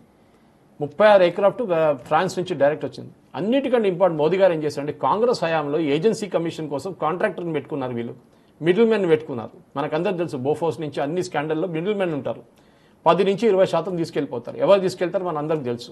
బోఫోర్స్లో ఏ ఫ్యామిలీ దగ్గర డబ్బులు వెళ్ళిందని అందరికి తెలుసు. ఈ కేసులో కూడా మోదీ గారు ఏం చేశారంటే ఇమ్మీడియట్ రాగానే మ్యాక్రాన్ దగ్గర ఏం చెప్పారు, we will not negotiate with Dassault Aviation, we will negotiate with you. దాంట్లో సుప్రీంకోర్టులో కూడా చూడండి, వీళ్ళందరూ కలిసి సుప్రీంకోర్టుకి వెళ్ళింది కదా, సుప్రీంకోర్టు కూడా చెప్పింది this is the government to government negotiation. French గవర్నమెంట్తో మనం డైరెక్ట్ మాట్లాడుకున్నాం, వాళ్ళు డెసా ఏవియేషన్ దగ్గర మాట్లాడారు, ఇండియన్ గవర్నమెంట్ రిక్వైర్మెంట్ ఇదని చెప్పారు, పెద్ద లిస్ట్ ఇచ్చాం మనం. ఆ లిస్ట్ ప్రకారం వాళ్ళు ఒక కాస్ట్ ఇచ్చారు, మనం దాన్ని నెగోషియేట్ చేసాం. మనం దాన్ని బట్టి ఇంకా ఎక్స్ట్రా ఏమైనా ఉంటే అదని తీసుకొని మనం ఫైనల్ కాస్ట్ అరైవ్ చేసాం. ఆ డబ్బులు మనం ఫ్రెంచ్ గవర్నమెంట్కి ఇచ్చాం, no middle men, direct company కూడా కాదు. యూజువల్లీ ఆర్మ్స్ కాంట్రాక్ట్లో 10% తీసుకోవడానికి చాలా మంది మిడిల్ మెన్ పెట్టుకుంటారు, ఎందుకంటే ఈ ఎయిర్క్రాఫ్ట్ అమ్మాలంటే చాలా టైం తీసుకుంటుంది, అంత ఈజీ కాదు. వీళ్ళు వెళ్ళి డిఫెన్స్ మినిస్ట్రీలో కొంతమందిని కలుస్తారు, కొంచెం లంచ్ ఇస్తారు అక్కడ. అంత పాత సిస్టమ్ అట్లే నడిచేది, మనకు తెలుసు. అగస్టా వెస్ట్లాండ్ మీకు గుర్తుంటుంది, అగస్టా వెస్ట్లాండ్ స్కాండల్. దాని ఇంజిన్ కెపాసిటీ మార్చింది ఆమె పేరు తీసుకోక్కర్లేదు, 10 జన్పత్లో కూర్చుంటుంది ఆమె మార్చింది ఇంజిన్ స్పెసిఫికేషన్. ఇంత హైట్కి వెళ్ళాలని చెప్పిన ఎయిర్క్రాఫ్ట్కి దాన్ని తక్కువ తీసుకొచ్చారు, ఎందుకంటే వాళ్ళ ఫ్యామిలీలో ఒకరికి కాంట్రాక్ట్ ఇచ్చారు, కమిషన్ ఇచ్చారు దాంట్లో. సో ఇట్లాంటి దాంట్లో వీళ్ళకి ఇంత బుద్ధి కూడా లేదు సాయి గారు. ఇట్లాంటి పరిస్థితుల్లో పాకిస్తాన్, నిన్న చూడండి, పాకిస్తాన్ డీజీఐఎస్ ప్రెస్ కాన్ఫరెన్స్ మనలాగా, మన మీడియా బ్రీఫింగ్ లాగా వాళ్ళ మీడియా బ్రీఫింగ్లో రాహుల్ గాంధీ అండ్ సత్యపాల్ మాలిక్ మాట్లాడుతున్న పుల్వామా గురించి మాట్లాడుతున్న వీడియో పెట్టారు వాళ్ళు. మోదీ గారు కావాలని చెప్పించారని చెప్పేసి ఆలోచించండి. పాకిస్తాన్కి ఇంకేం వెపన్ కావాలి సాయి గారు? మన వనవలో ఉన్నారు, దేశద్రోహులు ఉన్నారు మన దగ్గర. రాహుల్ గాంధీ సత్యపాల్ మాలిక్ మాట్లాడుతున్న వీడియో పెట్టారు. ఆలోచించారు, ఎంత డ్యామేజ్ ఆలోచించారు. ఇద్దరికి వీళ్ళకి బుద్ధి లేదు, దేశంతో అసలు ప్రేమ లేదు, ఏం లేదు. మోదీ గారిని ఎట్లానే కిందకి దింపాలి వీళ్ళ ఏమన్నమాట. ఇదే సత్యపాల్ మాలిక్ గవర్నర్ ఉన్నప్పుడు నోరు తెరవలేదు, అక్కడిని తీసి పక్కన పడేసినప్పుడు ఆయన కోపం వచ్చి ఆయన ఇట్లాంటి పనులు మొదలుపెట్టిండు. ఇదంతా సుప్రీంకోర్టుకి వెళ్ళింది కదా, ఏమైంది? ఏం కాలేదు కదా. ఇది వీళ్ళ ప్రాబ్లం. సో పాకిస్తాన్లో ఉన్న డిస్ఇన్ఫర్మేషన్ క్యాంపెయిన్ పక్కన పెట్టండి సాయి గారు, మన దగ్గర డిస్ఇన్ఫర్మేషన్ క్యాంపెయిన్ నడుస్తుంది, అది మనం డీల్ చేయాలి ఫస్ట్ అన్న. కరెక్ట్. సార్ ఇప్పుడే నేను చూస్తూ ఉన్నాను, కొంచెం బ్రేకింగ్ న్యూస్ వచ్చింది యాక్చువల్లీ. అంటే ఒక 1 అవర్ క్రితము డిడి న్యూస్, అంటే మనం గవర్నమెంట్ కి సంబంధించినటువంటి కొంచెం ఆథెంటిక్ సోర్స్ కాబట్టి డిడి న్యూస్ వచ్చినటువంటి ట్వీట్ ఇది. మొన్నటి అటాక్ లో 7th మే ఆపరేషన్ సింధూర్ అటాక్ లో చనిపోయినటువంటి ఉగ్రవాదులకు సంబంధించిన డీటెయిల్స్ ఇచ్చారు. ముదస్సర్ ఖాదియాన్ ఖాస్ లష్కర్ ఎ తైబాకు సంబంధించినటువంటి వ్యక్తి, మురిడ్కేలో ఇన్ఛార్జ్ ఆఫ్ మర్కజ్ తైబా అని అంటున్నారు. అండ్ ఇంకోవైపు హఫీజ్ మహమ్మద్ జమీల్ జైషే మహమ్మద్ ఉగ్రవాది, తను మౌలానా మసూద్ అజర్ కి ఎల్డెస్ట్ బ్రదర్ ఇన్ లా అని రాశారు. Yeah, okay. Incharge of Markaz Subhan Allah Bahawalpur లోని వాడడానికి ఇన్ఛార్జ్ అతను. ఒక ఇంతకు ముందు చెప్పిన మురిడ్కే బహవాల్పూర్ మీద మనం బ్రహ్మోస్ మాడాం సార్, అదే 100 కిలోమీటర్స్ రేంజ్. ఇంకోవైపు మహమ్మద్ యూసఫ్ అజర్, ఇతను జైషే మహమ్మద్ సంబంధించి brother in law of Maulana Masood Azhar అంట. ఇతను కూడా ఎల్డెస్ట్ అండ్ ఇంకో brother in law. And Khalid Abu Akasha, ఈ మొహమ్మద్ యూసుఫ్ అజర్ IC-814 హైజాకింగ్ లో ఇన్వాల్వ్ అయిన మనిషి. Yes correct. సో భారతదేశం ఇప్పటి నుంచో దేవులాడుతున్నారు వీళ్ళ కోసం, ఇప్పుడు దొరికింది. ఖలీద్ అలియాస్ అబు అకాషా లష్కర్ ఎ తైబా తీవ్రవాది. ఇతను జమ్మూ కాశ్మీర్ లో చాలా మల్టిపుల్ టెర్రరిస్ట్ అటాక్ లో ఇన్వాల్వ్ అయినట్టుగా తెలుస్తోంది. అండ్ ఇంకోవైపు Hasan Khan, Mohammad Hasan Khan. Khalid alias Abu Akasha is a Pakistani army officer, senior army officer. ఆయన ఫ్యూనరల్ ఈ చెప్పిన దీనికన్నా ముందు చెప్పిన దాంట్లో ఈ జనరల్స్ అటెండ్ చేశారు, పాకిస్తాన్ జనరల్స్ అటెండ్ చేశారు. అండ్ అక్కడున్న డిప్యూటీ కమిషనర్ ఫైసలాబాద్ ఆయన అటెండ్ చేశారు. అంటే he is a serving Pakistani army officer. Correct. Deputation లో ఇచ్చారు ఈ టెర్రరిస్ట్ గ్రూప్ కి ట్రైనింగ్ కోసం. చనిపోతే వాళ్ళు చెప్పలేరు, నిజమైన పేరు చెప్పరు, కానీ ఫ్యూనరల్ అరేంజ్ చేశారు. They gave a state funeral. Khalid alias Abu Akasha is that same fellow. Mohammad Hasan Khan Jaish Mohammed ఉగ్రవాది, son of Mufti Asghar Khan Kashmiri, operational commander of JEM in Pakistan occupied Jammu Kashmir. Okay, so వీళ్ళ పేర్లు వచ్చాయంటే కీలకమైనటువంటి ఉగ్రవాదులు వీళ్ళు, వాళ్ళ పేర్లు బహిర్గతం చేయడం జరిగింది. సో మనకు కొంతమంది క్వశ్చన్స్ కూడా అడుగుతున్నారు సార్, చాలా మంది. వాళ్ళ క్వశ్చన్స్ కూడా కొన్ని తీసుకుందాం సార్ సురేష్ గారు, if you permit me. So sir, ఇది చాలా అందరూ అడుగుతున్న ప్రశ్న. శ్రీనివాస్ జోగన్న గారి ఆయన చాలా సార్లు పెట్టారు ఇదే ప్రశ్నని. సార్, అటామిక్ బాంబ్ అంటున్నారు, ప్లీజ్ డిస్క్రైబ్. సో వాళ్ళు నిజంగా న్యూక్లియర్ వెపన్స్ యూజ్ చేస్తారా? చేస్తే ఏంటి పరిస్థితి? న్యూక్లియర్ వెపన్స్ ఎవరు యూజ్ చేయరు. యాక్చువల్లీ ఇవాళ ఒకటి వచ్చింది సార్, బాలిస్టిక్ మిసైల్ యూజ్ చేశారన్నారు, బట్ న్యూక్లియర్ కాదు. బట్ న్యూక్లియర్ పేలోడ్స్ ఉండకపోవచ్చు దాంట్లో, బట్ బాలిస్టిక్ యూజ్ చేశారు. మనం కూడా బ్రహ్మోస్ లో న్యూక్లియర్ పెట్టచ్చు. అవును, we can do it. It's a delivery mechanism అంట. Delivery mechanism, yes. ఒక వెపన్ ని ఇక్కడి నుంచి అక్కడ తీసుకెళ్ళడానికి మీకు కెపాసిటీ ఉండాలి. మనం చూసాం నాగాసాకి హిరోషిమా మీద వేసిన బాంబులకి డెలివర్ చేయడానికి 2 సెపరేట్ ఎయిర్క్రాఫ్ట్ తీసుకెళ్లారు యుఎస్ వాళ్ళు. తీసుకెళ్లి డెలివర్ చేసి అది అటామిక్ ఎక్స్ప్లోషన్ చేసి రిటర్న్ వచ్చారు వాళ్ళు. కానీ దాని ఇంపాక్ట్ వాళ్ళ మీద కూడా పడ్డది. సో కానీ ఇప్పుడున్న ఈ మెకానిజం చాలా లోకం మారిపోయింది అనుకోండి అప్పటి నుంచి ఇప్పుడు దాకా. ఇప్పుడు మనం చిన్న మిసైల్స్లో కూడా న్యూక్లియర్ వెపన్స్ పెట్టవచ్చు. కానీ ఎవరు న్యూక్లియర్ వెపన్స్ వాడరు సాయి గారు, ఎవరు రెడీగా పెట్టుకోరు. న్యూక్లియర్ వెపన్స్ లోడ్ చేయాల్సి వస్తుంది. న్యూక్లియర్ వెపన్ అనగానే మీరు గుర్తుపెట్టుకోండి, యురేనియం ఉంటుంది, దానికి రేడియో యాక్టివిటీ ఉంటుంది. మీరు ఏదో ఆర్డిఎక్స్ లాగా పక్కన పెట్టలేదు దాన్ని. It will create radiation immediately. అందరూ క్యాన్సర్ వచ్చేస్తుంది పక్కన. సో దీన్ని యాక్చువల్లీ ఒక సేఫ్ కీపింగ్ ప్లేస్లో పెడతారు, అక్కడి నుంచి మూవ్ చేయాల్సి వస్తుంది. పాకిస్తాన్ న్యూక్లియర్ ఫెసిలిటీస్ మీద ఇజ్రాయెల్ నాకన్నా ముందు ఉంది సాయి గారు. ఇజ్రాయెల్కి భయం ఏంటంటే వీళ్ళ దగ్గర ఉన్న టెక్నాలజీ ఎవడైనా తీసుకెళ్ళిపోతాడామో అని. పాకిస్తాన్ ఇట్లా ఒక ఎయిమ్ కూడా చేస్తే మనకన్నా ముందు ఇజ్రాయెల్ కొడతారు పాకిస్తాన్. బికాజ్ వాళ్ళకి డౌట్ ఏంటంటే ఈ టెక్నాలజీ, ఈ న్యూక్లియర్ టెక్నాలజీ వాళ్ళు యాక్చువల్ అమ్మేశారు ఎవరికి? నార్త్ కొరియాకి అమ్మారు పాకిస్తాన్. నార్త్ కొరియా పాకిస్తాన్కి మిసైల్ టెక్నాలజీ ఇచ్చారు. కరెక్ట్. ఈ ఫతా, షహీన్ అని పెట్టుకున్నారు చూడండి, ఇదంతా నార్త్ కొరియన్ మిసైల్స్. పాకిస్తాన్ తయారే చేయలేదు, అక్కడ తీసుకొచ్చి పెయింట్ కొట్టి పేరు మార్చేశారు అంతే. సో ఈ వెపన్స్ని యూజ్ చేయడంలో న్యూక్లియర్ వెపన్ చెప్తారని కానీ యూజ్ చేయరు. Nuclear weapon is only deterrence. చూడు బాబు, నా దగ్గర ఇది ఉంది, వస్తే దీంతో కొడతాను నేను ఒక భయం అన్నమాట. కానీ వాడరు, ఎందుకంటే వాళ్ళకి తెలుసు పాకిస్తాన్ అనే ఒక రాష్ట్రం ఉండదు, నెక్స్ట్ ఒక 5,000 సంవత్సరాల దాకా అక్కడ ఎవరు ఉండలేరు. అట్లాంటి పరిస్థితి వచ్చేస్తుంది అక్కడ. సో ఎవరు వాడరు, వాళ్ళకి చాలా క్లియర్గా తెలుసు. ఓన్లీ కొంచెం దమ్కి ఇవ్వడానికి అప్పుడప్పుడు చేస్తుంటారు. ఎందుకంటే వాళ్ళు ఆ మిసైల్ని లేకుండా న్యూక్లియర్ కాంపోనెంట్ని మూవ్ చేస్తే కానీ మన దగ్గర తెలిసిపోతుంది, మన SU-400 పికప్ చేసుకుంటుంది దాన్ని. కరెక్ట్. వాళ్ళ దేశంలోనే కొడతారు, వాళ్ళ మీదే పడుతుంది. Right sir. ఒక వ్యక్తి అడుగుతున్నారు, రాజేష్ దేశపతి అడుగుతున్నారు, sir whether Karachi port destroyed by us no or not? No. Yes. Okay. Next, దానికి రాజేష్ రీజన్ ఉంది సాయి గారు. కరాచీ పోర్ట్ దగ్గర మన INS విక్రాంత్ మన ఎకనామిక్ జోన్ దగ్గర ఉంది, వాళ్ళ ఇంటర్నేషనల్ వాటర్స్లో ఉందన్నమాట. కానీ ఎప్పుడైనా ఒక ఎయిర్క్రాఫ్ట్ క్యారియర్స్ సీకి వెళ్ళినప్పుడు అది ఒంటరిగా వెళ్ళదు ఎప్పుడు. It's like a floating city.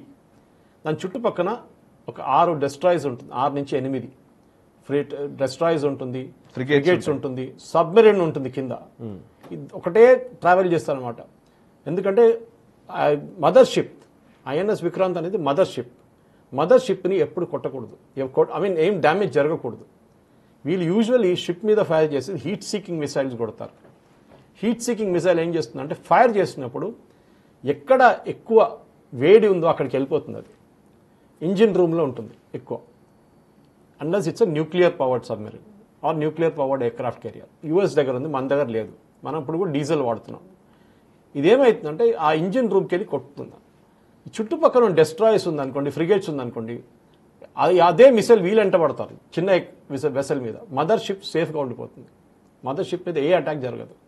This is the basic difference. So definitely INS Vikrant expose చేయట్లేదు. కరాచీ హార్బర్ కొట్టాలంటే చాలా ఈజీ, మనకు పెద్ద ప్రాబ్లం లేదు. మనం 71లో ఆపరేషన్ పైథాన్లో కొట్టాం, ఆపరేషన్ కంప్లీట్ ఫినిష్ చేసేసాం. ఇప్పుడు మనకు అక్కర్లేదు, ఉండనియండి అక్కడ. ఎందుకంటే అక్కడ ఏం వస్తుంది, ఎవరు వెళ్తున్నారని చాలా క్లియర్గా ఇండియన్ నేవీ చూసుకుంటున్నారు. బహుశా మన సబ్మెరీన్ దగ్గర ఉండొచ్చు, INS విక్రాంత్ కన్నా సబ్మెరీన్ దగ్గర ఉండొచ్చు. పాకిస్తాన్ దగ్గర ఉన్న 2 సబ్మెరీన్లు తీసుకెళ్లి గ్వాడర్ పోర్ట్ అవతల పెట్టారు వాళ్ళు. వాళ్ళకి భయం, ఇది మన సబ్మెరీన్ అటాక్ చేస్తామని భయం వేసి తీసుకెళ్లి దూరం పెట్టేశారు వాళ్ళు. Correct. So definitely Karachi harbour is a last resort. Karachi మీద ఎయిర్ అటాక్ చేశాం మనం రాడర్ కొట్టడానికి, కానీ మనం వాళ్ళని we have not hit the naval assets. Okay, naval assets కొట్టినప్పుడు ఇంకో సపరేట్ గేమ్ ఓపెన్ అప్ అయిపోతుంది సార్. ఓకే సార్, ఇక్కడ రాజేష్ ఆర్య అని ఒక అతను పెట్టిన మెసేజ్ కమెంట్ ఏంటంటే, Suresh sir, after balkanisation of Pakistan, who will take responsibility of neutralising the nuclear assets of Pakistan? Good question. Nuclear assets of పాకిస్తాన్కి ఎగ్జాంపుల్ చెప్పాలంటే మీకు నార్త్ కొరియా తీసుకోండి. నార్త్ కొరియాలో కిమ్ జాంగ్ ఉన్ పోతే ఏమవుతుంది న్యూక్లియర్ మిసైల్స్ అని అడుగుతారు అందరు. డెఫినెట్లీ యూఎస్కి దీంట్లో పెద్ద రోల్ ఉంది. దానికోసం చూడండి, ఇప్పుడు కూడా US మాట్లాడుతున్నారు. యూఎస్కి పాకిస్తాన్తో ఏ పని లేదు. ఇప్పుడు ఆఫ్ఘనిస్తాన్ మొత్తం క్లియర్ అయిపోయింది. ఆఫ్ఘనిస్తాన్లో USకి అసలు రోలే లేదు. వాళ్ళకి బగారాం ఎయిర్ ఫోర్స్ బేస్ మళ్ళీ కావాలని చెప్తున్నారు, కానీ దానికన్నా ఎక్కువ వాళ్ళకి ఏం ఇన్ఫ్లుయెన్స్ అక్కడ లేదు. పాకిస్తాన్తో ఏం పని లేదు వాళ్ళకి. కానీ పాకిస్తాన్ని కంట్రోల్ చేయాలండి, ఎందుకంటే ఈ న్యూక్లియర్ మిసైల్స్ గిట్ట ISIS లేకుండా అల్ఖైదా చేతిలో పడితే then it's most dangerous thing. Iran తీసుకెళ్ళిపోతే ఇంకా డేంజరస్. కరెక్ట్. తో ఏ రాజ్యమైనా కానీ న్యూక్లియర్ మిసైల్స్ ఉన్నారనుకుంటే రెస్పాన్సిబుల్గా ఉన్న గవర్నమెంట్ ప్రాబ్లం ఉంది. మన దగ్గర చూడండి, కమాండ్ ఎవరు ఇస్తారు? కమాండ్ మోదీ గారు ఇస్తారు. న్యూక్లియర్ బటన్ ఆయన దగ్గర ఉంది. అవును, మీరు చూసుంటారు, మోదీ గారు నడుస్తున్నప్పుడు ఒకటి బుల్లెట్ ప్రూఫ్ కానీ ఒక ఎక్విప్మెంట్, ఒక చిన్న బ్రీఫ్ కేస్ లాగా మోదీ గారి పక్కన SPG వాళ్ళు క్యారీ చేస్తారు. That is bullet proof. దాన్ని ఇట్లా ఓపెన్ చేస్తే మొత్తం మనిషి హైట్కి వచ్చేస్తుంది అది. ఓకే, అది కాకుండా ఇంకొక ఆయన ఒక లెదర్ బ్రీఫ్ కేస్ తీసుకొని పక్కన నడుస్తూనే ఉంటారు. అది మెయిన్లీ బయటికి రారు, ఎయిర్క్రాఫ్ట్ నుంచి దిగినప్పుడు కనిపిస్తుంది. దాని తర్వాత పబ్లిక్లో కూర్చున్నప్పుడు ఆయన దగ్గర brief case, that is nuclear button brief case. ఇట్లాంటి సెనారియోలో బ్రీఫ్ కేస్ బయటకు వస్తుంది. లేకుంటే నార్మల్ సెనారియోలో బ్రీఫ్ కేస్ పక్కన ఎక్కడనే ఉంటుంది, ఎందుకంటే టైం ఎక్కువ ఉండదు. మీకు న్యూక్లియర్ అటాక్లో micro seconds is your command. So command ఎట్లా అంటే from the prime minister it will go downward. ఏదో మోదీ గారు చెప్పారని చెప్పి ఆయన ఫైర్ చేయడు, it will be double checked, మీరేనా ఇచ్చిన కమాండ్ అని చెప్పేసి. అన్ని మ్యాటర్ సెకండ్స్లో అయిపోతుంది ఇదంతా. దాని తర్వాత నెక్స్ట్ కమాండర్కి వెళ్తుంది, దాని న్యూక్లియర్ కమాండ్ అథారిటీ ఉంటుంది, వాళ్ళకి వెళ్తుంది. అక్కడి నుంచి మళ్ళీ కమాండర్, లోకల్ లెవెల్లో ఉన్న commander who's dealing with nuclear assets, వాళ్ళ దగ్గర వెళ్తుంది. వాళ్ళు మళ్ళీ పేలోడ్ అన్ని ఇంటిగ్రేట్ చేస్తే పేలోడ్ని ఎక్కడ కొట్టాలని చాలా క్లియర్గా ఇస్తారు. సో ఇదేదో దివాళీ పటాకాలు గార్చినట్టు రాకెట్లు పంపించేట్టు కాదు. ఇది దీనికి చాలా పెద్ద mature. And India has a no first use policy. అది చాలా తప్పు actually. Now they should reconsider it. ఎందుకంటే మనం ఏం చెప్తానంటే మేము న్యూక్లియర్ వెపన్స్ యూజ్ చేయము. ఫస్ట్ మీరు వాడితే మేము మళ్ళీ యూజ్ చేస్తాం, కానీ వాళ్ళు వాడిన తర్వాత మనం ఉంటామని ఏ గ్యారంటీ ఉంది?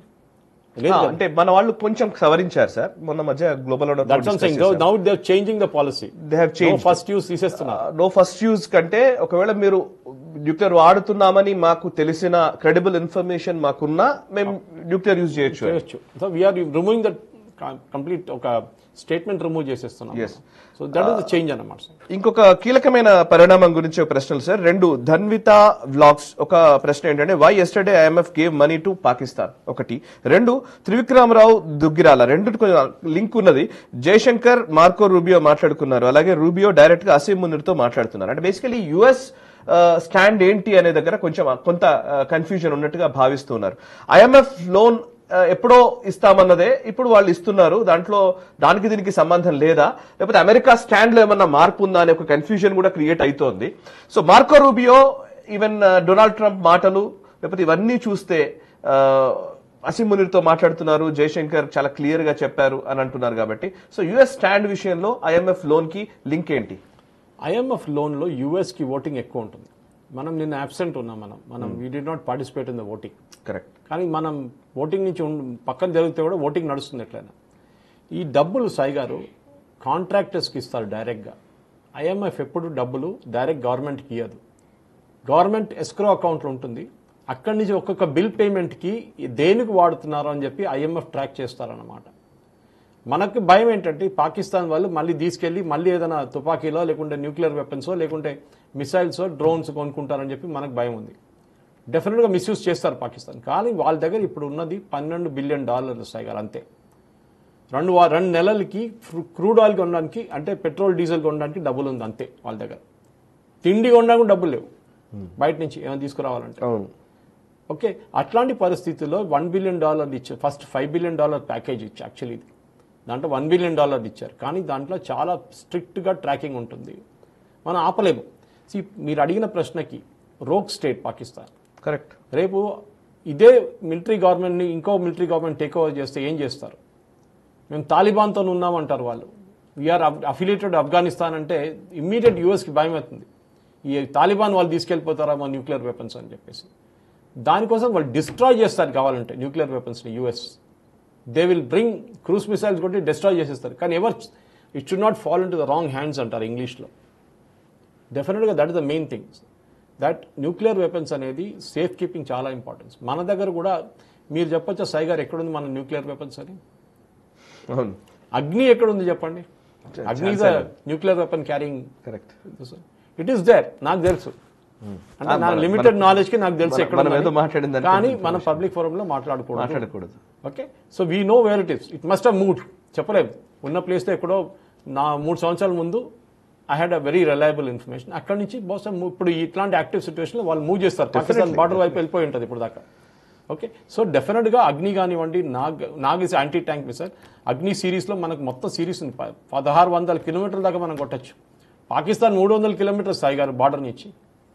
రాజస్థాన్ కానీ, గుజరాత్ కానీ, పంజాబ్ బార్డర్ నుంచి జమ్మూ కాశ్మీర్ 300 నథింగ్. మనం చిన్న చిన్న మిసైల్స్ చూసుకుంటారు అదంతా. ఈ మీ అడిగిన ప్రశ్నకి పాకిస్తాన్కి ఐఎంఎఫ్ వాళ్ళు లోన్ ఇచ్చిన దానికి దాది చాలా పాత ఒక స్కీమ్ నుంచి వస్తుంది. $5 బిలియన్ నుంచి $1 బిలియన్ ఇచ్చారు ఇప్పుడు. సో దాన్ని మనం ఆపలేము ఎంత ఇన్ఫ్లుయెన్స్ చూసినా. కానీ ఆ డబ్బులు పాకిస్తాన్కి వెళ్ళకుంటే పాకిస్తాన్ దివాలా అయిపోతారు, అక్కడున్న గవర్నమెంట్ పడిపోతుంది, ఈ మొత్తం వార్ ఎవరో చేతిలో వెళ్ళిపోతుంది. ఇంకా అది ఇంకో కొత్త మిలిటరీ లీడర్ వస్తారు. అసీం మునీర్ ఉండడు, ఇక అయిపోయింది ఆయన సంగతి అన్నమాట. ఇంకొన్ని ప్రశ్నలు కూడా వస్తున్నాయి సార్. ఇందాక మీరు అడిగిన ప్రశ్నకు సమాధానం, వాళ్ళు అడిగిన ప్రశ్నకు మీరు చెప్పారు, ఐఎంఎఫ్ గురించి అడిగిన ప్రశ్నకి. సురేష్ సార్, ఈసారైనా పాక్ని అంతర్జాతీయ ఉగ్రవాద దేశంగా ప్రకటించి FATF లో చేర్చి మేము ఉగ్రవాదానికి వ్యతిరేకం అని చెప్పే దేశాలు పాక్కి ఎగుమతులు దిగుమతులు నిలిపివేసే అవకాశం ఉంటే మనం ఏం చేయాలి? హనుమాన్ దాస్. సో ఉగ్రవాద దేశంగా ప్రకటించడము అనే ఒక పెద్ద మాట గురించి మాట్లాడుతున్నారు సార్. యాక్చువల్లీ ఉగ్రవాద దేశం అని ప్రకటించే పరిస్థితిలో పాకిస్తాన్ ఉందా ఈరోజు? నిజానికి అందరికీ అర్థమైపోయింది కదా. FATF లో వచ్చేస్తారు నెక్స్ట్. గ్రేకి వెళ్ళిపోతారు ఇమీడియట్ గా. గ్రేకి వెళ్ళిపోతారు ఎందుకంటే ఒక 6 నెలలో సంవత్సరం ముందు బయటకు వచ్చారు గ్రే లిస్ట్. అంతే. ఇప్పుడు మళ్ళీ రిటర్న్ అవడానికి పెద్ద ప్రాబ్లం ఏముండదు, ఎందుకంటే పుల్వామా ప్రూఫ్ అంతా మనం చూపిస్తాం. ఇప్పుడు మీరు మనం పుల్వామా టెర్రరిస్ట్ గురించి మర్చిపోయాం, 6 గురించి అసలు ఎవరు మాట్లాడలేదు. ఎక్కడున్నారు వాళ్ళు? నాకైతే హెవీ డౌట్ ఉంది. They already in the custody. మన వాళ్ళు మాట్లాడలేదు దాని గురించి. అవును అవును ఎందుకంటే పహల్గామ్ ఉగ్రవాదులు రాదు, ఎందుకంటే దాంట్లో 2-3 అయితే దొరికేసి ఉంటారు, ఖచ్చితంగా దొరికే ఉంటారు. అది మన సోర్సెస్ నుంచి కూడా చూడండి. ఈవెన్ బ్రీఫింగ్ లో, మన బ్రీఫింగ్ లో డీటెయిల్స్ ఎంత డీటెయిల్స్ తక్కువ ఇస్తున్నారు చూడండి, ఆర్మీ డీటెయిల్స్ చాలా. That what you need to know అంటారు, నీడ్ టు నో బేసిస్ అంటారు. కరెక్ట్. మీకు ఇంతే చెప్పాలి, మీకు మొత్తం రామాయణ మహాభారతం మీకు చెప్పక్కర్లేదు, జరిగింది ఇది జరిగిందని చెప్పి 1 or 2 sentences లో ఫినిష్ చేసేస్తారు. దానికోసం చూడండి, ఫస్ట్ డే ఈ రఫేల్ కాంట్రవర్సీ వచ్చినప్పుడు రఫేల్ని కొట్టేసాం అది అని చెప్పి కొంతమంది చెప్పగానే మిస్రీ గారు ఏమన్నారంటే we will not answer this question, ఇదంతా అయిపోయిన తర్వాత we will answer that question. So నా డౌట్ ఏంటంటే పుల్వామాలో జరిగిన అటాక్ ప్రూఫ్ తీసుకొని FATF టాస్క్ ఫోర్స్ దగ్గర వెళ్ళి పాకిస్తాన్ని మళ్ళీ గ్రే లిస్ట్లో పెట్టాలని చెప్తాం. అది ఇదంతా చల్లబడిన తర్వాత మళ్ళీ డెఫినెట్గా దీని వెంట పడతాం మనం. Correct correct. ఇంకొక వైపు POKని మనం ఆక్యుపై చేసుకుంటే అక్కడ ఉన్న ప్రజల వలన మనల్ని ఏమైనా ఇబ్బందులు పెట్టే అవకాశం ఉందా అన్నట్టుగా అడుగుతున్నారు. ట్రెండింగ్ శారీస్ చెన్నై 100%. అక్కడ ఉన్న ఇంకొకటి యాక్చువల్లీ POK వస్తుందా రాదా, ఇది అందరూ జనరల్ గా స్టాండర్డ్ గా అడిగే ప్రశ్న. సార్ కొంచెం పొలిటికల్ మెచ్యూరిటీతో చూడాలి మనం. ఉన్న ఒక తలకాయ నొప్పి కాశ్మీర్ ఉంది, మళ్ళీ POK చేసుకుని ఏం చేసుకుంటారు? పాపులేషన్ మెట్రిక్స్ మారిపోతుంది. అక్కడ ఉన్న కోట్ల మంది, ఎంత 5-6 కోట్ల మంది ఉంటారు అక్కడ, వాళ్ళందరూ మన ఇండియాకి వచ్చేస్తే ఇండియన్ పాపులేషన్ మెట్రిక్స్ మారిపోతుంది. కశ్మీర్లో బీజేపీ ఎప్పుడు రాదు, మన పవర్లో రాదు అసలు. They will never come to power again. Because entire మీరు ఇప్పుడు కూడా చూస్తుంటారు, జమ్మూ కాశ్మీర్లో 370 ఉన్నప్పుడు కూడా ఒక రూల్ ఏమిటంటే కశ్మీర్లో ఉన్న జమ్మూ నుంచి ఎవరు ముఖ్యమంత్రి కారు. ఎక్కువ సీట్లు శ్రీనగర్లో ఉంది, పాపులేషన్ తక్కువ శ్రీనగర్లో ఆ టైంలో, షేక్ అబ్దుల్లా టైంలో. కానీ నెహ్రూ ఏం చేశాడు, ఎక్కువ సీట్లు వాళ్ళకి ఇచ్చారు. So that it will be always a Muslim who will be the ముఖ్యమంత్రి ఆఫ్ కాశ్మీర్. దానికోసం చూడండి కాశ్మీర్ హిస్టరీ తీయండి సాయి గారు, ఇప్పుడు దాకా ఎప్పుడైనా ఒక హిందూ ముఖ్యమంత్రి అయ్యారా? కారు. జమ్మూ సీట్ తక్కువ పెట్టారు, పాపులేషన్ ఎక్కువ ఉన్నప్పుడు కూడా. సో మీరు POK అనేది మీరు పక్కన పెట్టండి, మనం కాశ్మీర్ని క్లీనప్ చేద్దాం ఫస్ట్. POK కావాలంటే మనం తీసుకొని మనం ఏం చేయలేం, దాన్ని గాజాలాగా అయిపోతుంది మనకి, పెద్ద తలకాయ నొప్పి. అక్కడున్న టెర్రరిస్టు, అక్కడున్న ఎవరో ఏం మనకు తెలియదు కదా వీళ్ళు ఎవరని కూడా. మొత్తం పాకిస్తాన్ తీసుకొచ్చి మన దేశంలో పెట్టుకుంటే ఎట్లా ఉంటుంది? రేపు బెంగళూరులో, చెన్నైలో, కవితలో అన్ని ప్లేస్లో బాంబులు పెడతారు మళ్ళీ వీళ్ళు. So let us be practical, let us sort out Kashmir problem once and for all. Kashmir problem sort out చేయండి, పాకిస్తాన్ని కొట్టాలి first. Head of the snake అక్కడ ఉంది. దానికోసం మనం రావల్పిండి హిట్ చేస్తున్నాం, we're hitting Lahore and we're hitting Karachi. మనం ఇటువైపు కాదు, మన బాలాకోట్ కొట్టినట్లు అటువైపు వెళ్ళట్లేదు మనం. ఇప్పుడు అయిపోయింది, అక్కడ వాళ్ళు కొట్టేసి ఫినిష్ చేసేసారు. మీకు POK క్యాపిటల్ ఏంటని అడుగుతాడు మా చాలా మందికి తెలియదు ఇక్కడ. సో అట్లాంటి పరిస్థితుల్లో వీ హ్యావ్ టు హిట్ పాకిస్తాన్ని కంటిన్యూస్ కొట్టారనుకోండి నెక్స్ట్ 1 వీక్లో సాయి గారు కంప్లీట్గా రోడ్డు మీద వచ్చేస్తారు. కరెక్ట్. సుమన్ కిలారు గారు ఒక ప్రశ్న అడుగుతున్నారు, ఇండియాలో ఉన్న వైట్ కాలర్ టెర్రరిస్ట్ ని ఎలా టర్మినేట్ చేయాలి, ఎలిమినేట్ చేయాలి? అర్బన్ నెక్సల్స్, ఇది నేను అడిగిన ప్రశ్నకి నాకు చాలా పెద్ద ప్రాబ్లం జరిగింది. మీకు తెలుసు 3 సంవత్సరాల ముందు. అవును, నేను ట్వీట్ చేసినప్పుడు హైదరాబాద్లో వైట్ కాలర్ టెర్రరిస్ట్ ఉన్నారా అని అడిగాను. దానికి సైబరాబాద్ కమిషనరేట్ ఎస్ అని చెప్పారు. అది ఓవేసీ పెద్ద గొడవ చేసి దాని నెక్స్ట్ డే అన్ని న్యూస్ పేపర్లో ఫ్రంట్ పేజ్లో వచ్చింది. నేను అన్ని శాటిలైట్ ఛానల్, లోకల్ ఛానల్స్ అన్నిట్లో నన్ను పిలిచారు డిబేట్కి. ప్రశ్న ఒకటే సాయి గారు, స్లీపర్ సెల్స్ అనేది చాలా ఉన్నారు మన దేశం, లేదని చెప్పలేము. వీళ్ళు ఎక్కడ ఉంటారో ఏం చేస్తారో మనకు తెలియదు. పొద్దున్న లేవగానే ఒక మంచి కంపెనీలో పనిచేస్తున్నాడు అబ్బాయి, పొద్దున్న లేవగానే వెళ్ళి పక్కన షాప్కి వెళ్ళి మిల్క్ ప్యాకెట్ తీసుకొస్తాడు, ఛాయ్ తయారు చేసుకుంటాడు, పక్కన కొట్టుకెళ్ళి బ్రేక్ఫాస్ట్ చేసి ఆఫీస్కి వెళ్తాడు, మళ్ళీ సాయంత్రం వస్తాడు. డ్రిల్ లాగా నడుస్తుంది ఉంటుంది. కానీ ఆడి రేపు ఏం తయారవుతాడో అని మనకు తెలియదు. బ్యాక్గ్రౌండ్ చెక్ లేదు వీళ్ళ మీద. బ్యాక్గ్రౌండ్ చెక్ ఎందుకంటే బంగ్లాదేశ్లో ఎంతమంది ఉన్నారు. ఇప్పుడు సుప్రీంకోర్టు అంటున్నారు రోహింగ్యాలను అందరిని పంపించాలని చెప్పి. 2 వారాల ముందు సుప్రీంకోర్టు చెప్పింది ఇంకోటి న్యూస్. ఇది ప్రాబ్లం స్టార్ట్ అయిన తర్వాత, వెల్కమ్ స్టార్ట్ అయిన తర్వాత సడన్లీ సుప్రీంకోర్టు లేశారు, అరే రోహింగ్యాలను అందరిని పంపించాలి భారతదేశం నుంచి. మీరే అన్నారు కదా రోహింగ్యా పిల్లలకి ఢిల్లీ స్కూల్స్లో చదువు చెప్పాలని. సో మన ఇల్లీగల్గా ఉన్న వాళ్ళని ఫస్ట్ ట్రాక్ చేయాలి సాయి గారు. మనం చూసాం పాకిస్తాన్ నుంచి వచ్చే మహిళలు ఇక్కడ వచ్చి పెళ్లి చేసుకొని ఇక్కడ పిల్లలు ఇక్కడ వాళ్ళు డెలివర్ చేసి మళ్ళీ పాకిస్తాన్కి వెళ్ళి మళ్ళీ వచ్చి ఇక్కడ పిల్లల్ని డెలివర్ చేసి వెళ్తున్నారు. ఎంతో మంది, వేలాది మంది అట్లాంటి మహిళలు ఉన్నారు. మనం ఫస్ట్ వాళ్ళని ట్యాకిల్ చేద్దాం. They are the sleeper cells. ఎందుకు పాకిస్తాన్ వాళ్ళని పెళ్లి చేసుకున్నారు మీరు? సో పెళ్లి చేసుకోండి, మాకు ప్రాబ్లం లేదు, మీరు అక్కడే ఉండండి, ఇక్కడ రాకండి. మీరు ఎందుకు పోతున్నారు? డెలివరీ అక్కడ చేయండి అండి, మీరు ఎక్కడికి ఎందుకు వస్తున్నారు? మీ పాస్పోర్ట్ ఎందుకు సరెండర్ చేయలేదు మీరు ఇప్పుడు దాకా? ఇది అడగాల్సిన ప్రశ్న. సో ఫస్ట్ ఇదంతా అయిపోయిన తర్వాత, కానీ దీనికి అంతే చిత్తశుద్ధి ఉండాలి సాయి గారు, స్టేట్ గవర్నమెంట్కి అది లేదు. అవును, అది ప్రాబ్లం. మాట్లాడతారు, రేవంత్ రెడ్డి గారు మాట్లాడతారు, సిద్ధరామయ్య గారు మాట్లాడతారు, కానీ రేపు పొద్దున tomorrow morning can he order a crack down. ఇక్కడ ఉన్న కన్స్ట్రక్షన్ సైట్స్ ఇంత ఉన్నాయి కదా సాయి గారు, అన్నిట్లో మీరు చెక్ చేయండి, మీకు మినిమం ఒక 2,000 నుంచి 3,000 మంది రోహింగ్యాలు బంగ్లాదేశ్ దొరుకుతారు మీకు. కానీ దాన్ని చేయడానికి పొలిటికల్ విల్ ఉండాలి.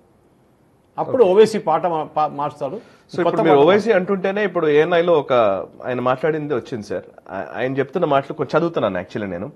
Pakistan conveniently forgets that there are more than 230 million Muslims living in India and our forefathers rejected the two-country theory. We rejected the two-nation theory proposed by Jinnah and we accepted India as our country and will continue to stay here. Pakistan wants to divide India on the lines of religion. It wants to create more friction between Indian Muslims, Hindus and other communities over here. When Pakistan talks about the two-nation theory, why are they bombing Afghanistan border posts? Why are they bombing Iranian border posts? Afghans and Iranians are Muslims. It is a deep state of Pakistan which only uses Islam as a facade to cover up all illegal activities and their promotion of terrorism. Correct. This is what they have been doing for the last 75 years against India. So, ఒక్కటే correction, ఓవైసీకి జ్ఞానోదయం అయిందా లేకపోతే ఓవైసీ చెప్పిన దాంట్లో ఒక correction ఒకటి ఉంది. Two nation theory accept చేశారు వీళ్ళు యాక్సెప్ట్ చేశారు. Indian Muslims accepted it. అవును, వాళ్ళకు ఒక ఓటింగ్ పెట్టాం మనం 1946 లో. బ్రిటిష్ వాళ్ళు మీకు ముస్లిం స్టేట్ గా ముస్లిం కంట్రీ కావాలని వద్దని చెప్తే 98% మంది ఇండియన్ ముస్లిమ్స్ ఓటెడ్ ఎస్. కానీ దాంట్లో 40 మంది టూ నేషన్ థియరీ యాక్సెప్ట్ చేశారు. కానీ దాంట్లో 40% మంది ఇక్కడే ఉండిపోయారు. అంబేద్కర్ గారు చెప్పారు, దీనికంటే ముందు కూడా మీకు చెప్పాను, అంబేద్కర్ గారు రాశారు దాని గురించి. Because two nation theory work కాలేదు, because there should have been a complete transfer of population. Gandhi did not agree for it. దాది మనం ఇప్పుడు suffering because of that. We are suffering because of that. ఆ టైంలో చాలా క్లారిటీగా చెప్తే హిందువులు అన్ని పాకిస్తాన్ నుంచి భారతదేశంకి వచ్చేస్తారు, క్రిస్టియన్స్ వచ్చేస్తారు, సిఖ్స్ వచ్చేస్తారు, జైన్స్ వచ్చేస్తారు. కానీ అక్కడ జరగలేదు. ఓకే, ఇది మెయిన్. సో వాట్ ఎవర్ ఇప్పుడు మాట్లాడుతున్న దాంట్లో ఇంకా మిగతా అంశాలు I agree with him, it's a good thing. కానీ ఎన్ని రోజులు ఈ మాటలు చెప్తారు చూడాలి. ఎలక్షన్ రాగానే మళ్ళీ మార్చేస్తారు. ఇప్పుడు ఆయనకి లోక్సభ ఎలక్షన్ లేదు కదా హైదరాబాద్ లో, 2029కి ఉంది, చాలా టైం ఉంది దానికి. సో దానికోసం ఇట్లా మాట్లాడుతున్నారు. రేపు ఇదంతా అయిపోయిన తర్వాత మళ్ళీ పాత పాట పాడతారు 100%. 15 నిమిషాల్లో పోలీసు వాళ్ళు తీసేస్తే హిందువులు ఖతం చేస్తానని చెప్పిన మనుషులు వీలే.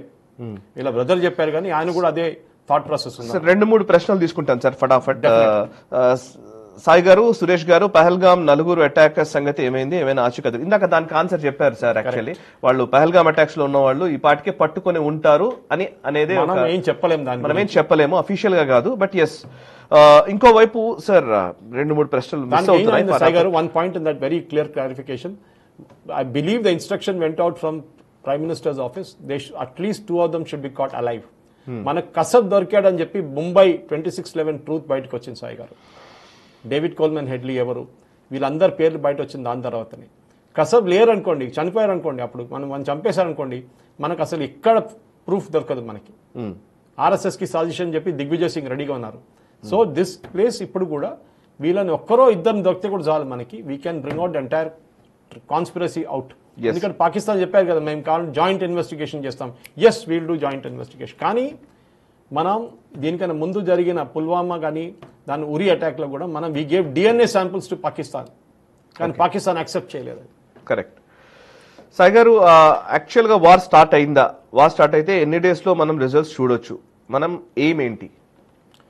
ఈ రిజల్ట్స్ అనేది ఇది మన ఏదో క్రికెట్ మ్యాచ్ లాగా, T20 లాగా 20 ఓవర్ల తర్వాత మ్యాచ్ అయిపోతుందని చెప్పలేం.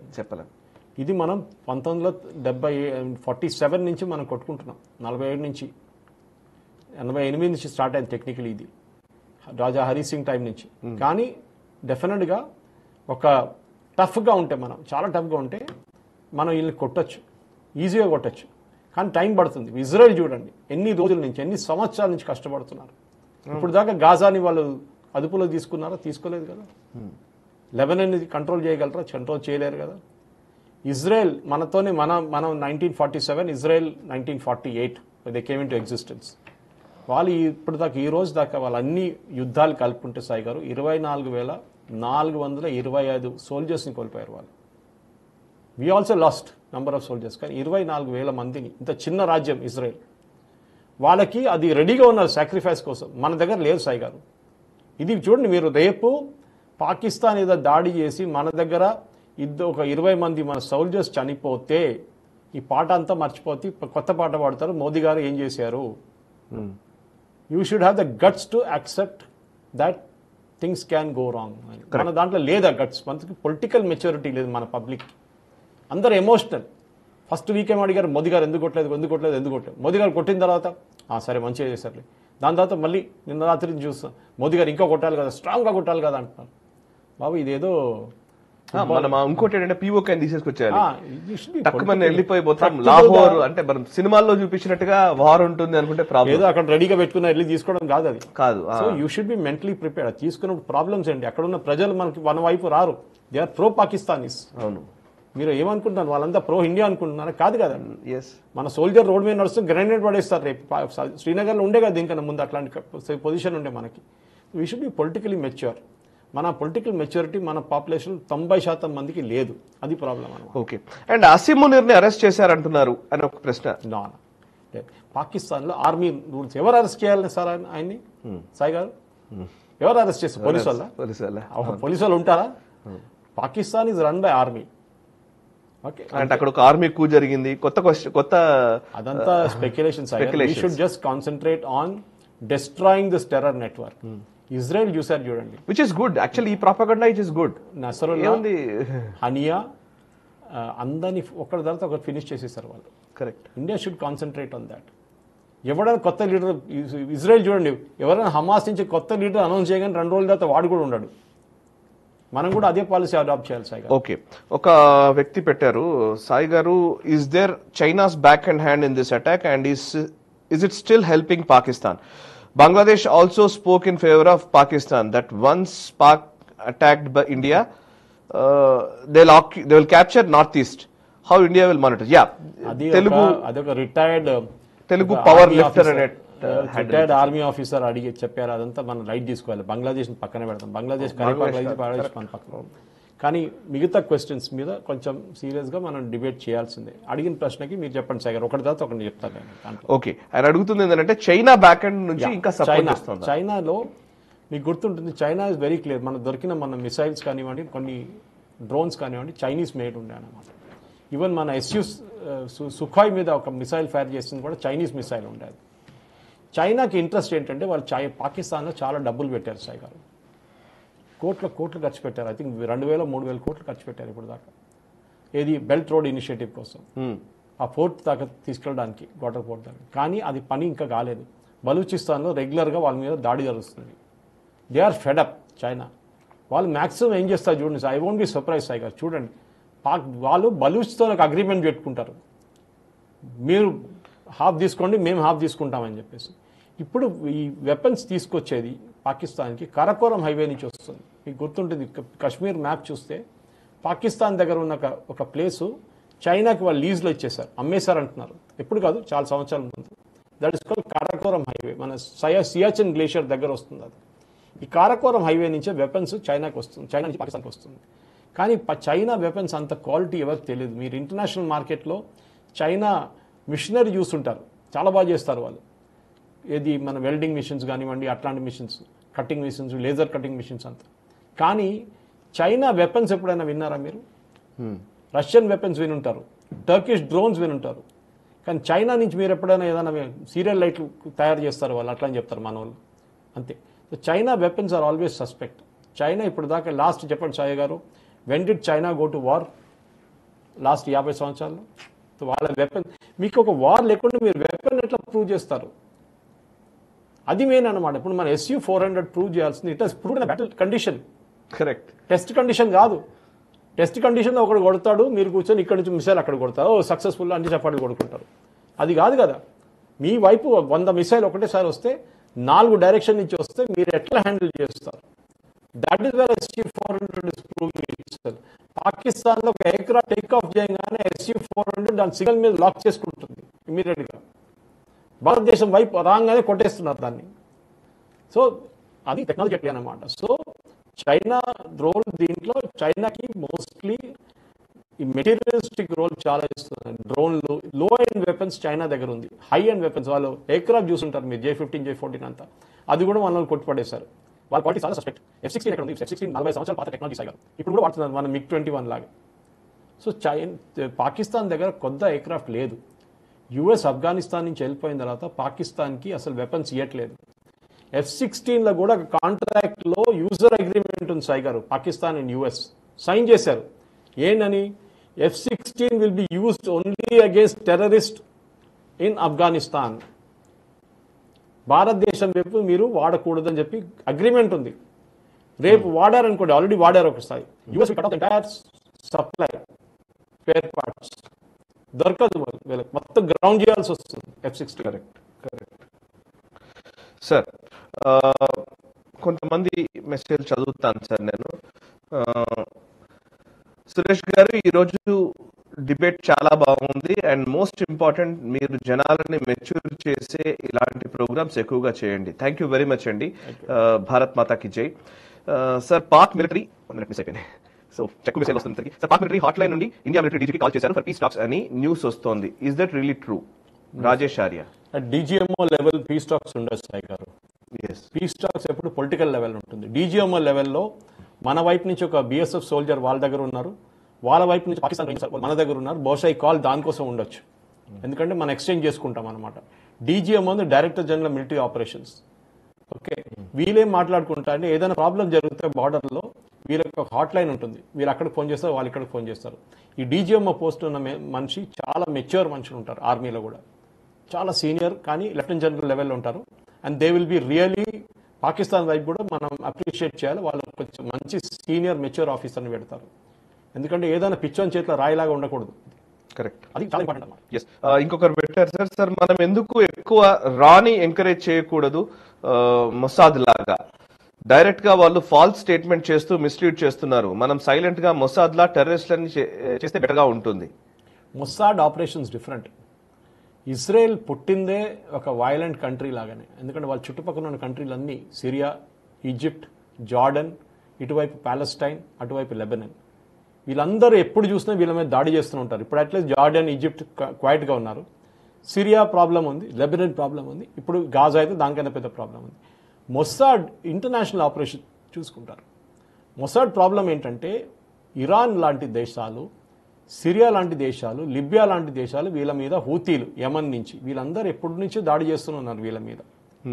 సో వాళ్ళ ఇంటర్నేషనల్ ఆపరేషన్ చాలా ఎక్స్టెన్సివ్గా ఉంటుంది. ఇంకోటి, వారు ఎవరిని భయపడరు.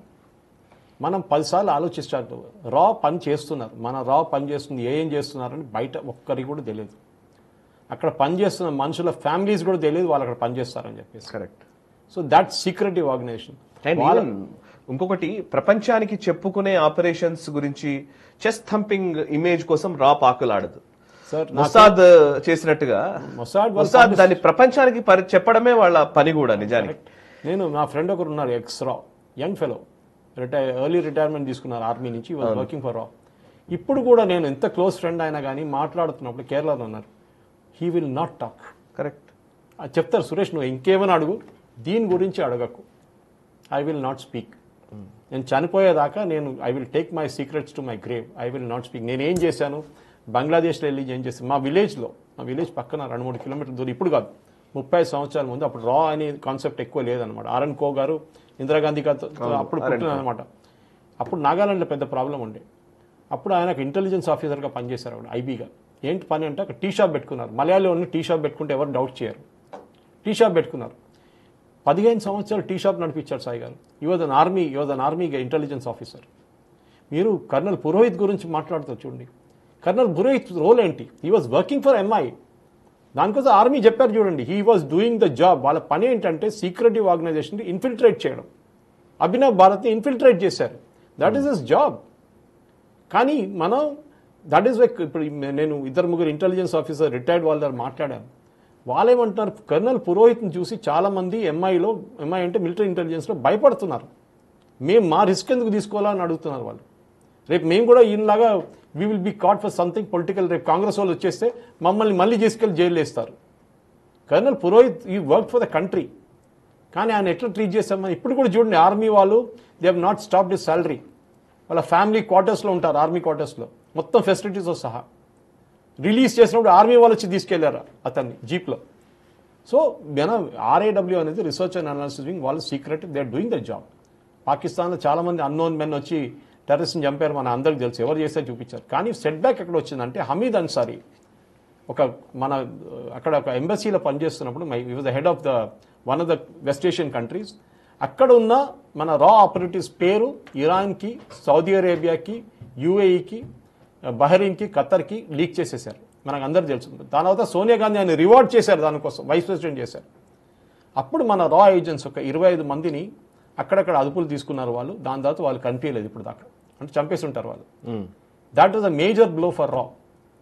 మన ఆపరేషన్ వెస్ట్ ఏషియాలో పెద్ద దెబ్బతిన్నది సాయి గారు, బికాస్ ఆఫ్ హమీద్ అన్సారీ.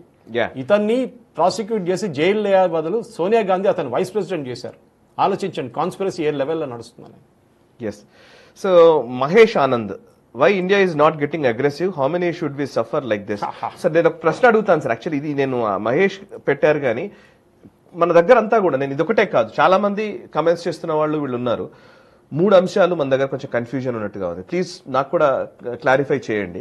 ఒకటి, ఇండియా అగ్రెసివ్ గా వెళ్లి లాహోర్ని, కరాచీని, పోర్ట్లని, వాటి అన్నింటినీ ధ్వంసం చేసేయాలి, టక్కుమని మనం విజయం సాధించాలి, POJKని ఆక్యుపై చేసుకోవాలి, ఇదొకటి.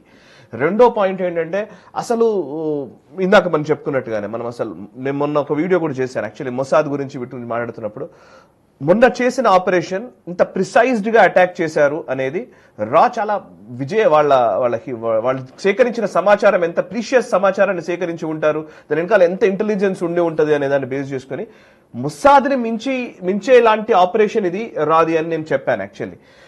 బట్ మొసాద్ని మించేలాంటి అంటే ఇమీడియట్ గా మొసాద్తో మనం ఏదో కంపేర్ చేసుకుంటామని కాదు, బట్ వేరియస్ ఇంటెలిజెన్స్ ఏజెన్సీస్ వాళ్ళు ఒక్కొక్క ఆపరేషన్స్ లో సక్సెస్ అవుతూ ఉంటాయి.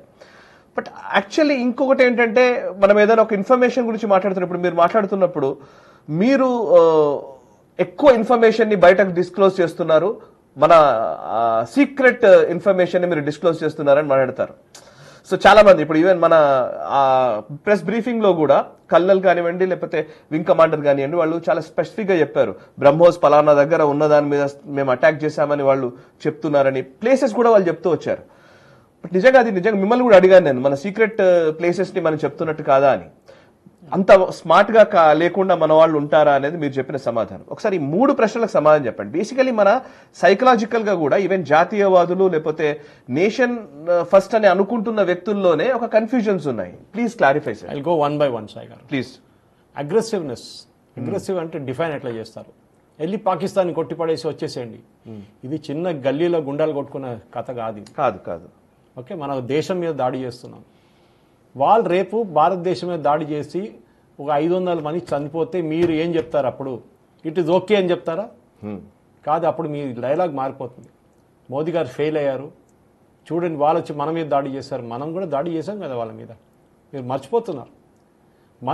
What is our objective? Perfect, అది ఫస్ట్ అండర్స్టాండ్ చేసుకోవాలి. మీ ఆబ్జెక్టివ్ ఏంటంటే టెర్రరిస్ట్ని చంపాలి, వాళ్ళ సపోర్ట్ సిస్టమ్ ఫినిష్ చేయాలి, వాళ్ళ హ్యాండ్లర్స్ ఎవరున్నా వారిని ఫినిష్ చేయాలి. దానికోసం మనం ప్రిసైజ్ టార్గెటింగ్ చేస్తాం. దాని తర్వాత మన ఎయిర్ ఫీల్డ్ మీద దాడి చేస్తాం, మనం కూడా సర్గోడా మీద దాడి చేస్తాం, మనం వాళ్ళ ఎయిర్ ఫీల్డ్ ఖతం చేసేస్తాం మనం మొత్తం. సో డెఫినెట్గా అగ్రెషన్ అనేది ఒక డెఫినేషన్ ఉంటుంది. You should be prepared for casualties. ఇప్పుడు మీరు మాట్లాడడం చాలా ఈజీగా ఉంటుంది, రేపు ఈ చెప్పిన మనుషులు ఫ్యామిలీలు ఎవరైనా ఒక బాంబు పడి చనిపోతే వీళ్ళ డైలాగ్ మారిపోతుంది. మోదీ గారు ఎందుకు వెళ్ళారు పాకిస్తాన్ దగ్గర, ఎందుకు గొడవ పెట్టుకున్నారు, మనం గుట్లని కూర్చోవచ్చు కదా, మన కొంతమంది ఉన్నారు కదా వోక్స్ మాట్లాడతారు, అట్లా డైలాగ్ మారిపోతుంది. సో అగ్రెషన్ అనేది చాలా కేర్ఫుల్గా వాడుకోవాలి. కోపంలో వచ్చి ఏమైనా చేస్తే యూ విల్ రిగ్రెట్ లేటర్. లైఫ్లో కూడా అంతే, not just in the war. So ఒక్కొక్కసారి కోపం వచ్చి కత్తి తీసుకొని పొడిచేస్తారు ఒకరిని, తర్వాత లైఫ్ లాంగ్ రిగ్రెట్ ఉంటుంది. అది నెవర్ డూ దట్. అగ్రెషన్ అనేది మోదీ గారు చేస్తే కాస్ట్లీ మిస్టేక్స్ అవుతాయి, చాలా ప్లాన్డ్ వే చేశారు. 14 రోజుల తర్వాత కూడా మనుషులు అడిగారు మోదీ గారు ఏంటి ఏం చేయట్లేదు, 13 రోజులు అయిపోయింది ఇవాళ, కొంతమంది సెరమనీస్ కూడా అయిపోయింది. కాదు, 14 రోజులు కొట్టారు కదా. సో వాళ్ళకి టైం ఇవ్వాలి. మోదీ గారు కాదు కదా అక్కడ వెళ్ళి బాంబు వేసేది, పని చేయాల్సింది ఎయిర్ ఫోర్స్, ఆర్మీ, నేవీ. వాళ్ళ లైఫ్ కూడా రిస్క్లో ఉంటుంది. మీరు ఆలోచించండి, చెప్పడానికి చాలా ఈజీ. రేపు ఒక ఎయిర్ క్రాఫ్ట్ తీసుకెళ్ళి, రఫేల్ తీసుకెళ్ళి అక్కడ వెళ్ళి ఇఫ్ యూ షాట్ డౌన్, వాళ్ళు ఏం చేస్తారు ఆ పైలట్ని మనకు తెలుసు, అభినందనతో ఏం చేస్తారు మనకు గుర్తుంది. So aggression should be controlled. అది నేను దీనికన్నా ముందు చెప్పినట్టు పర్సనల్ లైఫ్ కానివ్వండి, ప్రొఫెషనల్ లైఫ్ కానివ్వండి, ఇట్లాంటి దేశం కోసం ఉన్న దాంట్లో దట్ ఈస్ వన్ సాయి గారు. నెక్స్ట్ ఇస్ రా గురించి మాట్లాడారు. దీనికన్నా ముందు కొంచెం చెప్పాను కూడా రా గురించి. They cannot be Mossad, that is మీకు చాలా క్లియర్. ఇజ్రాయెల్ ఎవరిని కేర్ చేయదు. అది యుఎస్ ప్రెసిడెంట్ ఉన్నాయి, నీ దేవుడు అని ఉన్నాయి, వాళ్ళు కేర్ చేయరు. వాళ్ళు ఒకసారి ఒక మాట మీద వీళ్ళు కొట్టాలంటే వెళ్ళి కొడతారు వాళ్ళు. దే జస్ట్ డోంట్ కేర్ అనమాట. మన ఆ పరిస్థితికి రాలేదు. బికాస్ ఈవెన్ గవర్నమెంట్ పాలసీ పరమైన డిఫరెన్సెస్ కూడా ఉన్నాయి. చాలా మన కోర్టుకి వెళ్తారు మన వాళ్ళు కావాలంటే. ఇజ్రాయెల్ పాలసీకి ఇండియన్ పాలసీ చాలా ఇజ్రాయెల్ ఇప్పుడు ఈ నడుస్తున్న లాస్ట్ 2 years యుద్ధంలో ఇజ్రాయలీ ఆపోజిషన్ లీడర్ ఈ క్యాబినెట్ లో ఉన్నారు. బెంజమిన్ నెటన్యాహు క్యాబినెట్ లో కూర్చున్నారు. కరెక్ట్. మన దగ్గర ఉంటారా? రారు. మోదీ గారు ప్రధానమంత్రి నేను రాను, ఆ మోదీ గారు తీసుకోరు. ఫస్ట్ ఆఫ్ ఆల్ రాహుల్ గాంధీని తీసుకొని క్యాబినెట్ లో కూర్చోబెట్టాడు. ఎందుకంటే ఇక్కడ మాట్లాడినంత బయట వెళ్ళి చెప్పేస్తాడు. అది ప్రాబ్లం. సో రా అనే ఏజెన్సీ వాళ్ళ పని వాళ్ళు చేస్తున్నారు. You don't know, I don't no. మనం పెద్ద పెద్ద స్టేట్మెంట్ ఇవ్వకూడదు. నాకు తెలుసు రా ఏం చేస్తున్నారు, మీకు ఏం తెలియదు, మనకు ఎవ్వరికి తెలియదు. They are doing their job. అది right from the time research analysis wing వాళ్ళ పని వాళ్ళు క్వైట్గా చేసుకుంటున్నారు. వాళ్ళు ఎక్కడ ఏం చేశారు వాళ్ళు. You know one thing Sai గారు, రాలో ఎవరైనా చనిపోతే రా మెంబర్ వాళ్ళకి మెడల్ కూడా ఇయ్యారు. కరెక్ట్. ఎందుకంటే మళ్ళీ ఇది వాళ్ళ పేరు బయటకు వచ్చేస్తుంది. That is why they very secretive. Mostly వాళ్ళు పారామిలిటరీ ఫోర్సెస్, పోలీస్ ఫోర్సెస్ నుంచి కొంతమంది, చాలా మంది ఆర్మీ, ఎయిర్ ఫోర్స్, నేవీ నుంచి తీసుకుంటారు. వాళ్ళు డెప్యుటేషన్ పని చేస్తారు, క్వైట్గా వెళ్ళిపోతారు తర్వాత డెప్యుటేషన్ తర్వాత.